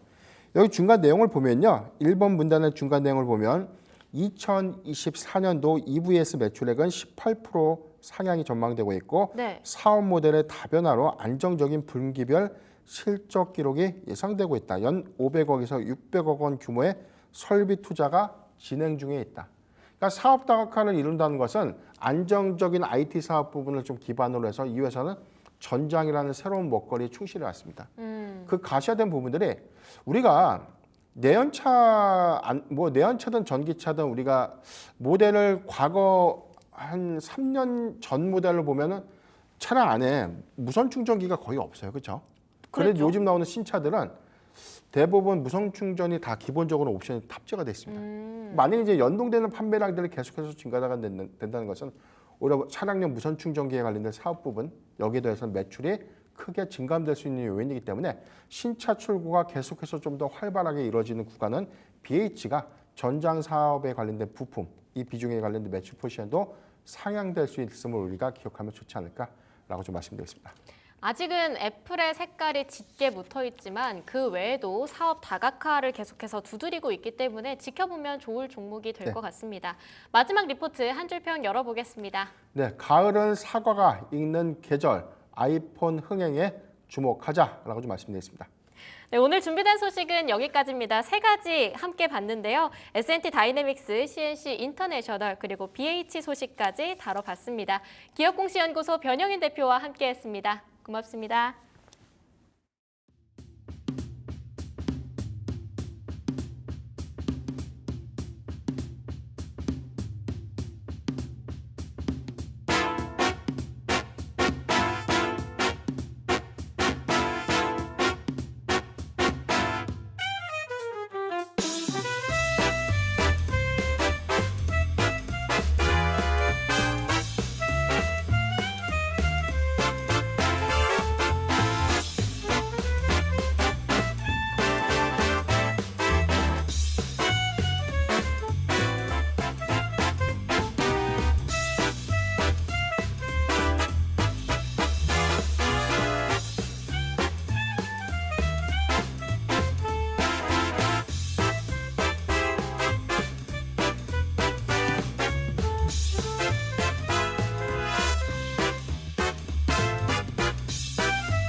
변덕이 정말 심한 시장입니다. 개장할 때는 플러스였다가 바로 10분 만에 마이너스, 또 플러스였다가 지금은 또 마이너스입니다. 이렇게 조울증이 심한 또 증시는 처음 보는 것 같습니다. 국내 지수가 0.1% 떨어지고요. 2533, 코스닥은 0.5% 마이너스 711. 어떻게 2500선과 700선을 지켜주는 걸 고맙게 생각을 해야 될까요? 하지만 외국인들이 4,600억 넘게 팔아치우고 있어서 이것도 걱정이 됩니다. 두 분과 함께 이야기 나눠보겠습니다. 레몬 리서치의 김민수 대표님, SB인베스트의 이주호 본부장님 나오셨습니다. 어서 오세요. 안녕하십니까. 안녕하세요. 시장이 이렇게 방향성을 좀 못 잡고 있는 건데 추석 연휴 전이라서 당연하게 생각을 해야 되는 건지, 혹은 정말 어떤 이슈로 국장이 뭔가 문제가 있는 건지. 이게 방향성이 있는 겁니다. 그래요? 네. 위로 아래로? 위에 갔다 아래로 갔다. 이게 방향성이지 않습니까? 네. 아주 멋있는 웨이브 이렇게 쫙 가는 이 정도. 그렇네요. 예. 방향성이 없으면 이렇게 쭉 가야죠. 아니 저희가 제일 무서워하는 거는 이거죠. 이거. 네, 그거만 오히려 저는 이거는 괜찮아요. 수직 낙하는 네. 그래도 한 번 얻어맞고, 뭐 그런 적 있었잖아요. 한 번 크게 얻어맞고 좀 반등하고 이런 거 있었는데 살살살살살살살살살 죄송한데요. 흐르면 욕 좀 해도 될까요? 그러지 마세요. 왜 지금 잘 버티고 있는 시장에다가 그런 얘기를 하십니까? 그래요? 잘 네. 버티고 있는 겁니까? 욱욱합니다. 저희 그러면 지금 투자자분들 마음이 지금 이쁘다 이쁘다. 달래주셔야 돼요. 달래주셔야 돼요. 지금. 알겠습니다. 네. 저 원래 파란색 좋아합니다. 예. 와, 다 그러네요. 옷이 다. 예. 네. 이쁘네요, 코스피. 그래서 어느 정도 그래도 좀 이 안에서 노려볼 수 있는 시장이다라고 봐야 된다. 그래야지 어떻게 하겠습니까? 그러니까 어떻게 보면은 반도체 쉬어도 다른 게 가는 게 있다. 네. 그쪽으로 나올 때가 그쪽으로 살짝 피해서 그냥 좀 대응을 하다가 이거 이제 바닥 잡으면 이제 그쪽으로 다시 봐야 되겠죠. 그러니까 전통적으로 그렇습니다. 반도체 쉴 때는 다른 쪽들이 좀 강해서 좀 변화가 나오는데 워낙 또 시장이 취약하다 보니까 다른 쪽이 강한 것도 그렇게 세지도 않네요. 네. 일단 기회는 약간 또 눈을 약간 돌려서 바라봐야 되는 게 맞지 않나 싶긴 합니다. 오케이, 알겠습니다. 이주호 본부장님한테도 같은 질문 드린다면 지금 시장 추석 연휴 전이라서 좀 이렇게 받아들여야 되는 건지. 뭐 이거를 어떻게 설명을 해야 될지 모르겠는데 사실 뭐 애플 얘기 잠깐 하자면 아이폰 공개를 했는데 이제 역시나 지난번 말씀드렸던 것처럼 이제 아이폰 15 프로는 적용이 된다라는 얘기가 나왔어요. 네. 그러니까 이제 AI 기능, 인텔리전스를 소프트웨어로 업데이트할 건데 이제 아이폰 15 프로까지는 된다. 그럼 이제 사람들이 그런 거죠. 15 모델을 많이 사신 분들은 16 네. 굳이 살 필요 없네. 그리고 이제 과거에 예전 모델 쓰는 사람들도 아니 굳이 16 왜 사? 비싼데? 15 프로로 대신하자. 이제 이것 때문에 지금 이노텍이랑 BH 좀 빠지는 게 아니냐. 뭐 이런 생각도 해보고 있거든요. 물론 세론일 수도 있겠는데 제가 봤을 때는 이제 뭐 아이폰 16에 대한 기대감이 컸는데 뭐 아이폰 15 프로는 소프트웨어로 그게 해결된다고 하니까 16 굳이 왜 사? 이런 느낌이 좀 오늘 하락을 불러오지 않았나 이렇게 생각을 하고 있고요. 시장 전반적으로 지금 뭐 어떤 주도 섹터가 딱히 정해져 있는 게 아니라 계속 왔다 갔다 하면서 수급이 이동하고 있기 때문에 시장은 빠지는데 수급도 빠르게 움직이니까 네. 이제 우리 시청자분들이나 개인 투자자분들이 더 대응하기 힘드신 그런 상황이 아니냐 좀 이렇게 보고 있습니다. 오케이. 지금 저희가 오늘 가지고 온 주제 중에는 없어서 한번 여쭤보도록 하겠습니다. 몇 주 전까지만 해도 사실 2차 전지 반등에 대해서 긍정적으로 보시는 분들이 꽤 있었는데, 물론 상방에 캡은 씌워져 있다, 이런 의견이 중론이었습니다. 근데 오늘도 LG엔솔이 5% 정도 내외로 빠지고 SDI도 3%, 그리고 뭐 다른 종목들도 역시나 마찬가지로 살짝씩 좀 밀리는 듯한 그런 분위기인데, 요거를 어떻게 해석을 해야 될지, 혹은 그냥 크게 의미를 갖다 붙이기 어려운 건지, 김민수 대표님부터. 지난주에 나와서 그 얘기 드렸죠. 네. LG에너지 솔루션만 봐야 되고 일단 42만 원 저항이다. 그래서 요 그림 한번 보여드렸습니다. 네. 월봉상에서 여기 딱 들어가는 저항대는 어렵다. 한쪽에서. 그래서 저항 맞고 떨어집니다. 그래서 오늘 원래는 시장 괜찮았으면은 38만 원에 진입하려고 그랬었습니다. 하려고 주문을 딱 넣으려고 하다 보니까 하기가 싫어요. 네. 왠지는 아시겠죠? 네. 그래서 지금 여기서 들어가서 뭐 매수가를 고정시키거나 뭘 하는 거는 아니겠다. 안쪽이고. 게다가 지금 분위기로 이 상태로 들어오게 되면 뭐 이제 내용들을 다 아실 겁니다. 뭐 LG에너지 솔루션이 왜 좋아지고 이제 내년에 북미 쪽에서 이제 공장 증설 완료해서 이제 속도 난다 이런 얘기들 4680 얘기들 다 나온다고 하더라도 지금 일단 38만 원대가 지지권이긴 한데 여기서 제대로 또 자리 못 차지한다 그러면 여기까지 또 내려올 것 같거든요. 그렇기 때문에 만약에 이 정도까지 내려오면 또 대응을 해볼 수 있을 것 같습니다만 그 가격은 한 36만 원대 미칩니다. 그런 때 보지 않는 이상은 지금은 그냥 올라갈 때도 안 샀는데 여기서 좀 사야 되겠느냐라는 쪽은 이제 조금 이제 좀 적극적으로 대응하지는 않겠다. 한 입장 쪽에서 지금 뭐 최선호 쪽은 아니다 이렇게 바라보고 있습니다. 알겠습니다. 이주호 본부장님도 2차전지 오늘 특히나 SDI랑 엔솔 관련해서 코멘트 해주신다면? 뭐 사실 뭐 누군가는 사서 주가가 올라갔는데 그거에 대한 차익 매물들이 좀 나오고 있지 않나 이렇게 생각하고 있고 저는 뭐 지금 SDI랑 엔솔 같은 경우야 뭐 좀 아직도 저는 굉장히 긍정적으로 보고 있는데 좀 약간 포스코 퓨처엠이 좀 실망스럽습니다. 왜냐면 그때 뭐 포스코 그룹주 밸류업 한다고 그쵸. 주가 굉장히 15% 올렸다가 이게 웃긴 게 뭔지 아세요? 15% 올린 다음에 지금 거의 30%, 20% 넘게 뺐어요. 네. 그러니까 이게 좀 뭐랄까 여기서 사실 이런 딱 9월 2일 날 월요일만 봤을 때는요. 15% 올렸을 때 아 좀 눌리면 사야겠다는데 지금 올렸던 거 다 빼고 그러면서 8월 5일 날 가격대로 지금 돌아가고 있죠. 그러니까 이렇게 지금 보면은 이게 데드캣 바운스인지 항상 확인을 좀 해야 된다. 이게 아니 모멘텀이 네. 지속이 안 돼요. 그렇죠. 그러니까 어떤 재료가 사실은 실적도 마찬가지고 물론 이게 실적이 좋은 것들은 계속 좋지만 그런 부분에서 이게 지속성 있게 반영이 돼야 되는데 약간 아 실적 좋아 얘네 아니면 모멘텀 있어 뭐 정책 나와 아니면 얘네 뭐 한대라는 것들이 아 그래 하면서 그 지속이 계속 돼야지 뭔가 시장이 돌아가면서 거기서 뭐 차익 실현이 나오고 이러는데 그냥 한 번 올렸다가 그 재료 소멸되면 빼고 또 테마 올렸다가 완전 테마 장세가 돼버린 것 같아서 뭐 이게 조금 안 좋게 얘기하면요. 이거 뭐 사실 좀 개인 투자분들 입장에서는 좀 실망스러울 수 있겠지만 네 지금 국내 증시 흐름 보면요. 거의 외국인들 놀이터예요. 그러니까요. 무슨 말이냐면 외국인들이 우리나라에서 주식으로 수익 내는 게 아니라 파생으로 수익을 내요. 그러면은 선물을 매도를 하면서 현물을 또 사요. 이게 지금 해칭 매매를 계속하면서 외국인들은 그러니까 이런 거죠. 파생으로 수익 내려고 현물을 이렇게 좀 삽니다.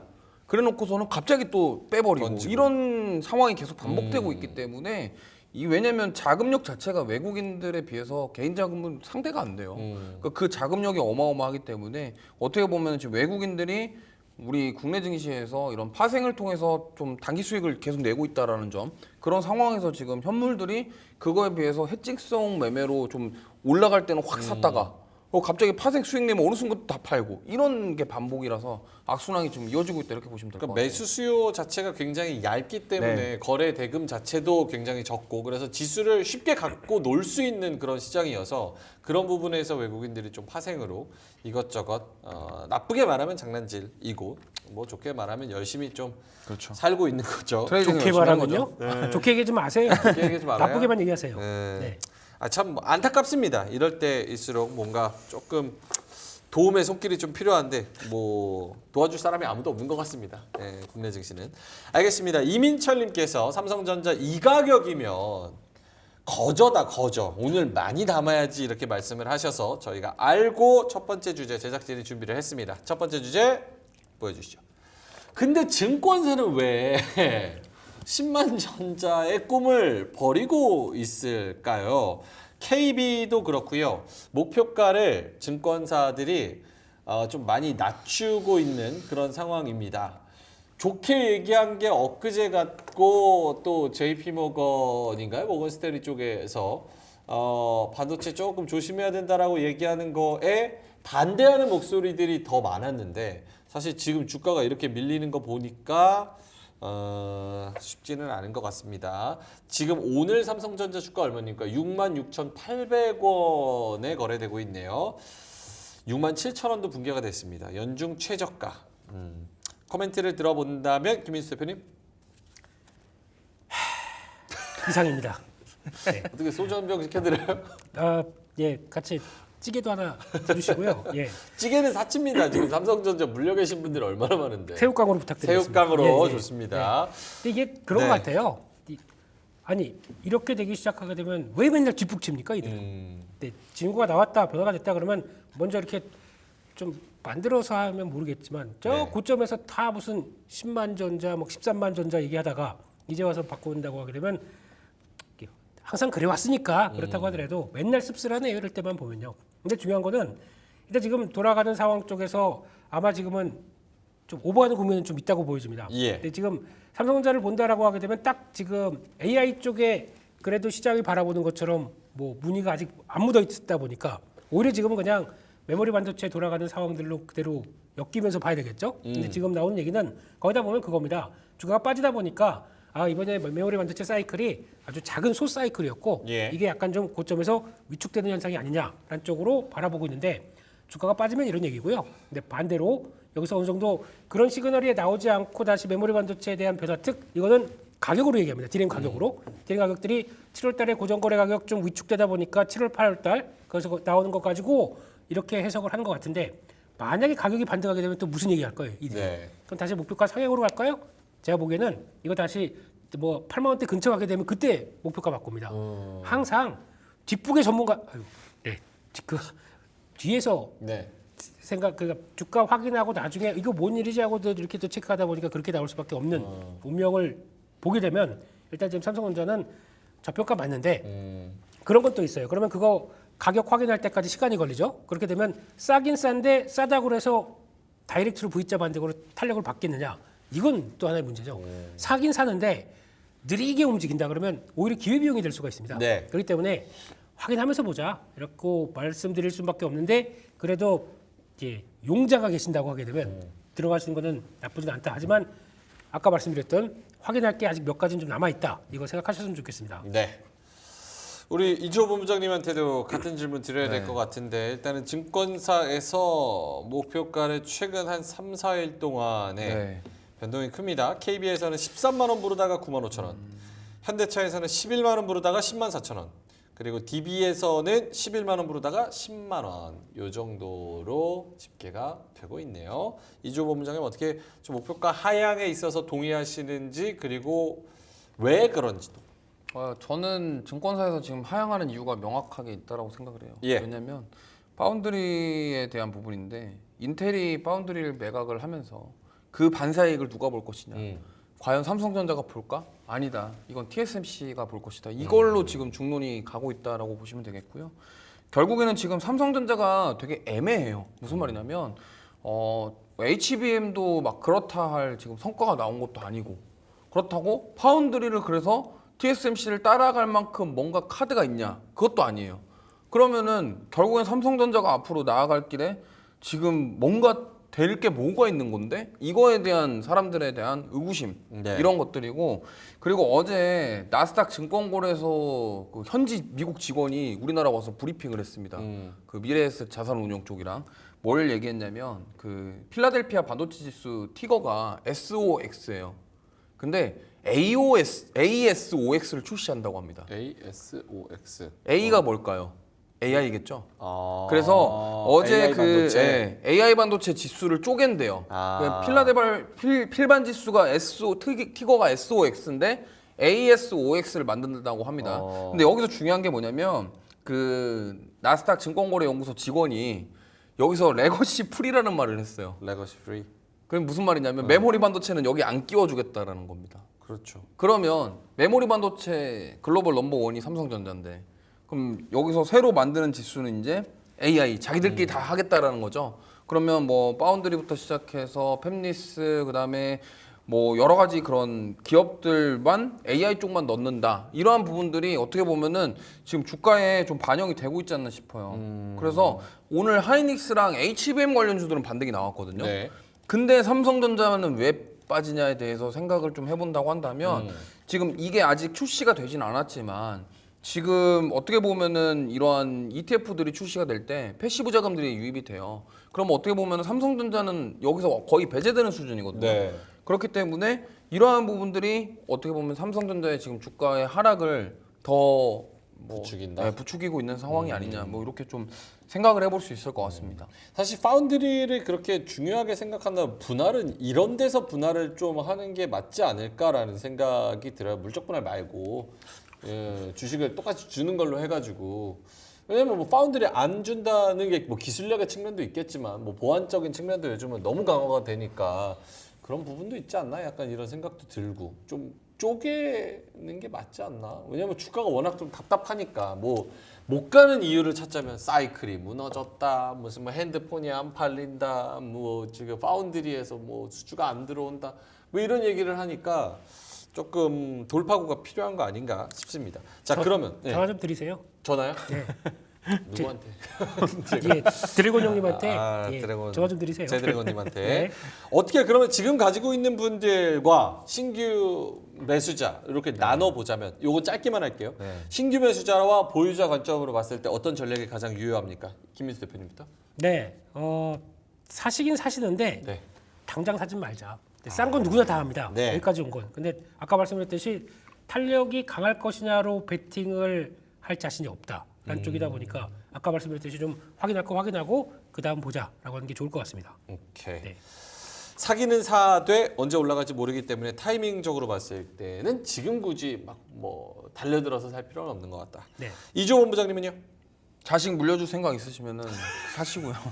근데 이거는 뭐 매매해가지고 내가 삼성전자로 돈 벌겠다 하시면 지금 살 필요 없습니다. 네. 그리고 이거를 나는 자식 손자 주겠다 하면은 어. 그냥 지금 막 그냥 적금 넣듯이 사셔도 상관없어요. 김민수 대표님은 아기들 있으니까 아시겠지만 네. 아기들 금방금방 크잖아요. 다 컸습니다. 그 아기들이 삼성전자 밸류에이션 평가할 때 그런 얘기 나올 수도 있어요. 그때까지도 아빠 이걸 왜 샀어? 이럴 수도 있어요. 저희 애들이 뭐라고 하는지 아십니까? 뭐라고? 삼성전자 됐고 아빠 회사 주식 줘 그러더라고요. 아빠가 그게 소처럼 더- 일하니까. 그게 더 빠르겠다. 네. 그래서 증여하려고요, 그냥. 네. 알겠습니다.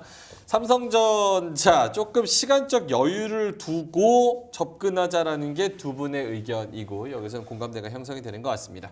자 그러면 삼성전자 조금 더 반등해 줄 수 있기를 바라면서 두 번째 주제로 넘어가도록 하겠습니다. 이주호 본부장님 발제인데요. 이 뉴스도 지금 시장을 또 뜨겁게 달구고 있습니다. 생물보안법 하원 통과. 이제 셀온인가? 몇 주 전부터 나온 이야기죠. 생물보안법이 이제 미국 의회를 통과한다.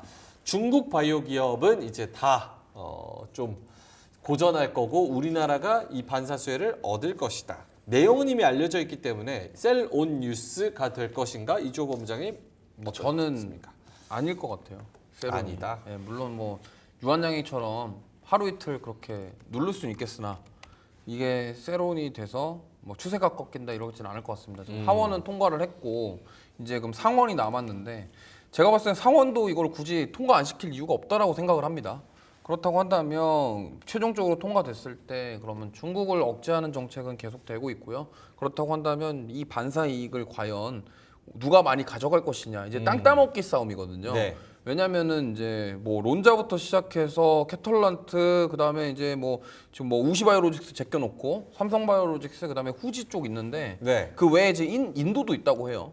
근데 뭐 거기서 이제 누가 중국 거를 더 많이 가져가냐 싸움이라서 이게 만약에 이제 삼성바이오로직스가 좀 많이 가져올 수 있다고 한다면 그로 인한 낙수 효과는 당연히 국내 기업들에게 있을 건데 네. 이제 이거에 대한 싸움인 거죠. 그래서 제가 봤을 때는 삼성바이오로직스는 이미 베팅을 했어요. 공장 증설, 캐파 늘리는 걸로 베팅을 했고 그러한 부분들 그리고 에피스를 통해서 지금 바이오 시뮬러를 계속 하고 있기 때문에 글로벌 인프라 이런 것들이 갖춰져 있단 말이죠. 그럼 글로벌 빅파마 입장에서는 우리랑 이런 시밀러 같이 하는 삼성바이오로직스 좀 줘도 되지 않을까 약간 이런 느낌인데 이거 뭐 어떻게 될지는 아직 모릅니다만 어쨌든 이걸로 인해서 만약에 중국 물량을 가져왔을 때 벌어들일 수 있는 돈은 지금 밸류 계산이 안 돼요. 그러니까 이것 때문에 저는 되게 긍정적이다 이렇게 보고 있습니다. 오케이. 요거 생물보안법 그리고 제약바이오 관련해서 김민수 대표님도 한마디 해주신다면? 네, 하원 통과는 세론입니다. 음. 근데 상원까지 통과돼야 그때부터 힘을 받을 것 같고요. 아. 보니까 상원 쪽에서 민주당에서 몇몇 의원들은 적극적으로 다 방어하겠다, 적극적으로 이거 통과 못 시키겠다라고 하는 의원들이 있긴 있습니다. 네. 그러다 보니까 그런 단기적인 좀 어떤 걸림돌은 있다고 하더라도 미국의 지금 상황들은 이제 그렇게 하겠다는 입장이 좀 분명하다 보니까 하여튼 통과되는 걸로 봐야 되긴 하겠지만 그 사이에 나오는 그 올라갔다 내려갔다 이런 과정 쪽에서 이해를 해야 될 것 같고요. 그렇게 되면 이보다 더 중요한 거는 지난번에 ST팜처럼 수주를 받느냐가 제일 중요할 것 같습니다. 그럼 거기 못 주고 이쪽으로 대체해서 수주를 주겠어라고 하는 뉴스가 쌓이기 시작하면서 이게 이제 결국은 변화로 나오기 시작하겠죠. 그리고 또 그거 빼고도 특히 뭐 바이넥스나 뭐 ST팜 쪽에서 물론 ST팜이 가장 또 이제 눈길을 끄고 한 내년만 가게 된다고 하더라도 내년 말이면은 또 여러 가지 모멘텀들이 상당히 많은 상황들이다 보니까 네. 그렇게 기대하는 성장에 대한 기대는 가장 높은 게 ST팜이 이게 맞습니다. 근데 올리고부터 mRNA까지 모두 다 관련 쪽과 지금 또 임상 이상 들어가는 에이즈 치료제 관련 쪽에서도 성과 얘기 뭐 나오다 보니까 재료는 많은데 딱 하나 수급적인 부담이 그렇게 만들어 놓기 위해서 좀 시비를 찍은 게 있습니다. 이거 가지고 이제 만기 그러니까 돌아와서 이제 물량이 나올 때가 됐는데 그러니까 결국은 그런 것 때문에 만약에 출렁임이 나온다. 그럼 네. 그때는 적극적으로 이용하면 될 것 같은데 이런 뉴스 때문에 어떤 바로 대응을 한다. 요게 좀 어려울 것 같아요. 그래서 좀 어떤 수급 보면서 기다려보자. 알겠습니다. 어쨌든 뭐 기대감은 좀 계속 살아 있고 실질적으로 이게 펀더멘털이 좀 연결이 되는 부분이 있기 때문에 이조본 부장님 종목을 하나 주시고 넘어간다면 저는 뭐 굳이 얘기하자면 삼성바이오로직스가 아닐까 싶습니다. 삼바? 삼성바이오로직스가 지금 뭐 100만 원에서 자꾸 걸리는데 네. 저는 아까도 말씀드렸지만 만약에 지금 삼성바이오로직스가 저는 물량 가져올 가능성이 제일 높다고 생각하거든요. 캐파도 그렇고 여러 가지 기술적인 측면에서 봤을 때 그렇다고 한다면 이거는 뭐 사실 이 밸류 프리미엄 이제 더 주면은 뭐 리포트에 115만 원, 120만 원 있는데 그 이상도 저는 갈 수 있지 않을까 이렇게 생각하고 있기 때문에 올해 매출 4조도 중요한데 이제 앞으로 돈을 얼마나 더 벌 것이냐를 이제 계산을 좀 해봐야 되지 않을까 좀 이렇게 생각하고 있습니다. 알겠습니다. 삼성바이오로직스 오늘 98만 7천 원에 2.2% 오르면서 거래되고 있는데 100만 원 넘어서 좀 시원하게 가졌으면 좋겠습니다. 자, 그러면은 마지막 주제 김민수 대표님 발제인데요. 한번 보실까요? 하반기 꼭 챙겨야 될 화장품주. 근데 하반기도 벌써 반이 지나갔습니다. 네. 9월 이제 9월 다 지나가고 추석 연휴 지나면. 12월 달이라도 하반기라고 할 수 있는 겁니다. 그럼요. 사실 네. 12월에 수익 다 챙겨야 돼요. 그렇죠? 예? 자, 화장품주 한번 보겠습니다. 원금 이거 보존이 얼마나 더 중요한 걸 시기에 수익이요? 12월 산타랠리 있잖아요. 루돌프 랠리. 산타랠리. 어마어마하게 오르잖아요. 왜 저희는 빼고 옵니까? 첫눈 랠리. 아. 기가 막히잖아요. 예, 자, 예. 그럼 화장품주 왜 쳐다봐야 됩니까? 투자 포인트 설명해 주신다면요. 네, 잘 될 시기인 것 같아가지고요. 네. 지난번 8월달 수출 보니까 비수기인데 잘 나왔어요. 네, 그런데 그림 한번 잠깐 보시죠. 보내드린 그림 보면은 네. 수출 동향인데 이게 지금 요거 말고 저 그림 하나가 딱 있는 게 있었는데, 그림. 예, 요거죠. 일단 한국 화장품은 지금 저런 그림으로 가고 있습니다. 가파르게 올라갔고 저거 피크아웃일까요? 이게 가장 핵심이겠죠. 비중국향 수출액 네. 추이. 중국은 관심도 없습니다 이제. 네. 그러면 나머지 미국부터 그리고 또 폭발적으로 성장하는 쪽이 미국. 그리고 그 다음에 이제 유럽 쪽은 이제 막 움직임이 나오는 것 같은데 일본, 뭐 동남아 이런 쪽들만 본다고 하더라도 생각보다 빠르게 양적인 변화가 나왔다라는 쪽들인데 이거 꺾이게 되면 주가 당연히 팔아야 되겠죠. 네. 꺾일 기미가 안 보이네요. 약간 또 비수기라고 하는 땀 많이 흘리는 8월도 오히려 늘었습니다. 그렇게 되면은 여기 저 그대로 가서 9월 넘어서 한 또 이제 그 블랙 프라이데이 나오고 거기다가 또 중국의 광군제 나오고 네.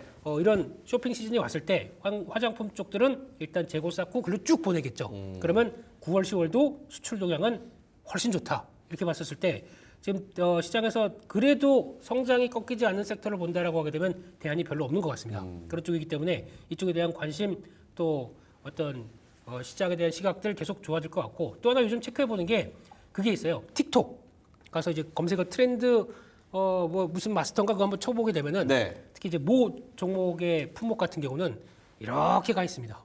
그렇게 가서 이제 전혀 탄탄하게 움직이고 있고 그러다 보니까 주가도 뒤늦게 반영하는 측면들이 높고 게다가 또 요즘에 모 시총이 1,000억도 안 되던 400억짜리 종목이 아마존 토탈 뷰티케어에서 1위를 찍다 보니까 지금 거래 정지입니다.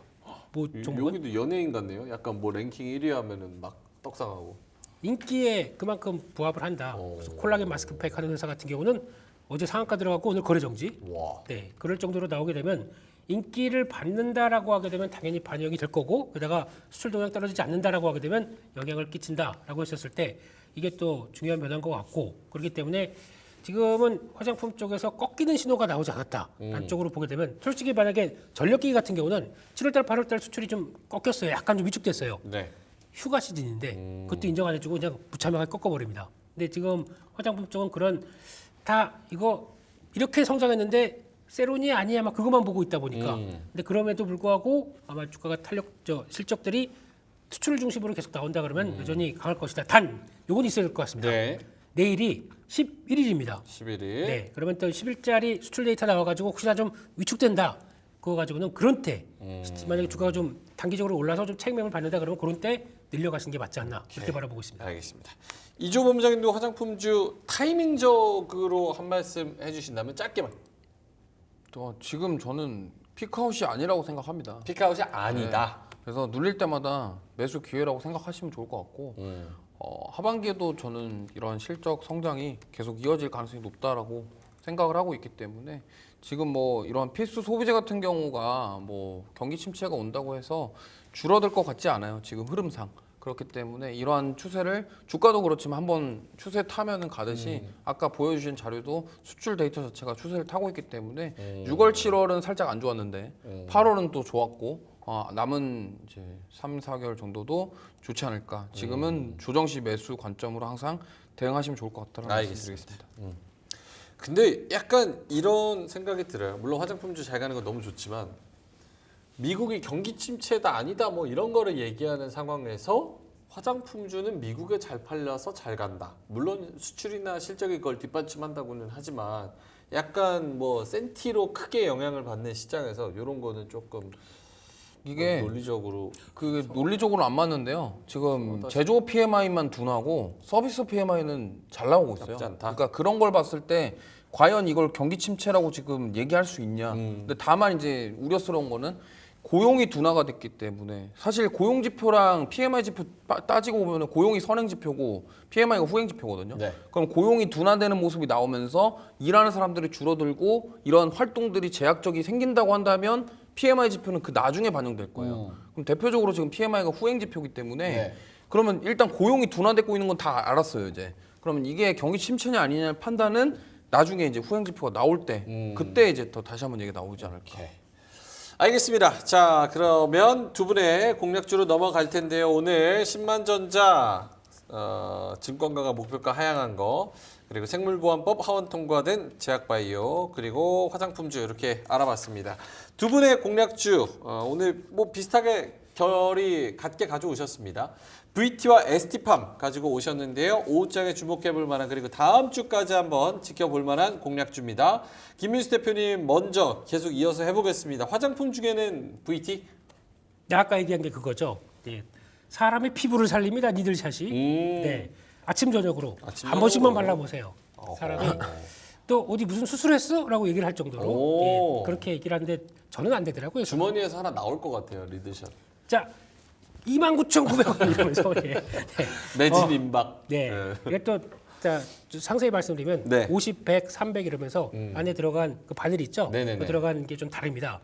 네. 저 같은 피부는 한 300 가지고 빡빡 문질러야 되는데 와, 그래요? 이 피부가 됩니다. 이래야. 아. 네. 근데 저는 회생물과 저도 화장해서 그래요. 네. 예, 그렇습니다. 네네, VT 투자 포인트.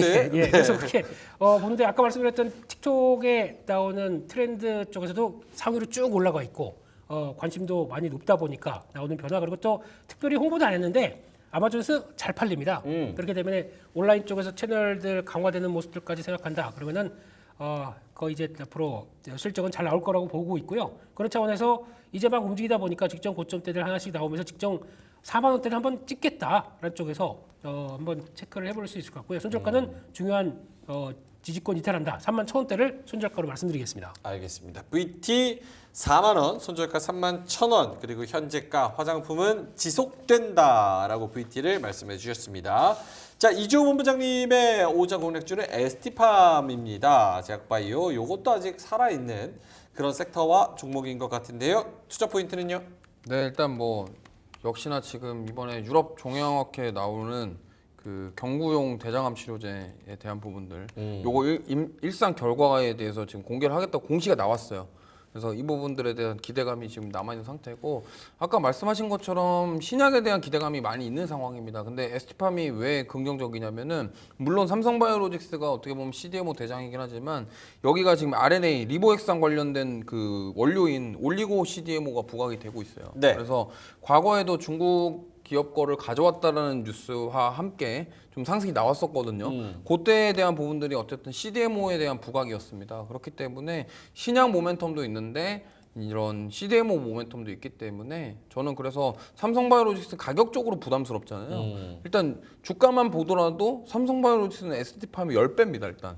뭐 물론 시총의 차이는 뭐 있지만은 어쨌든 그래서 주가적으로 좀 난 너무 한 주에 너무 비싼 거 못한다 그러면 좀 낙수 효과를 받을 수 있는 이러한 ST팜 바이넥스라는 종목이 괜찮다고 생각하는데 저는 그 중에서도 ST팜이 이러한 지금 종양학회랑 이런 것들 모멘텀 신약 모멘텀까지 있기 때문에 요거와 함께 곁들여서 지금 요즘에 나오는 얘기가 제2의 랭다자를 찾자잖아요. 네네. 그런 취지와도 좀 부합할 수 있는 기대감이 있기 때문에 같이 한번 보시면은 저는 좋지 않을까 이렇게 생각합니다. 알겠습니다. 자, ST팜 목표가 어떻게 될까요? 네, 목표가는 그 전고점 부근인 이제 12만 원대 12만 말씀드리고 싶고요. 손절가는 9만 원.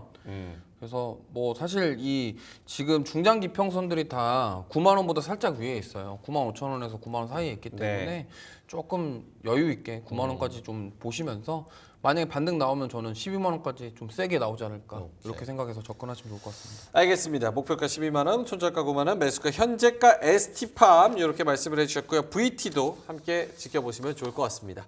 종목을 잘 골라야 되고 섹터를 잘 골라야 되고 플러스 눈치 있게 매수와 매도 타이밍을 정말 정확하게 잘 지켜야 수익이 날 수 있는 시장 같습니다. 그래서 오후장까지 화이팅 하시고요. 점심 끼니 굶지 마시고 맛있는 거 드시고요. 저희는 내일 또 함께 뵙도록 하겠습니다. 우리 이주호 본부장님과 김민수 대표님 저는 여기서 인사드립니다. 오늘도 함께 해주셔서 대단히 고맙습니다.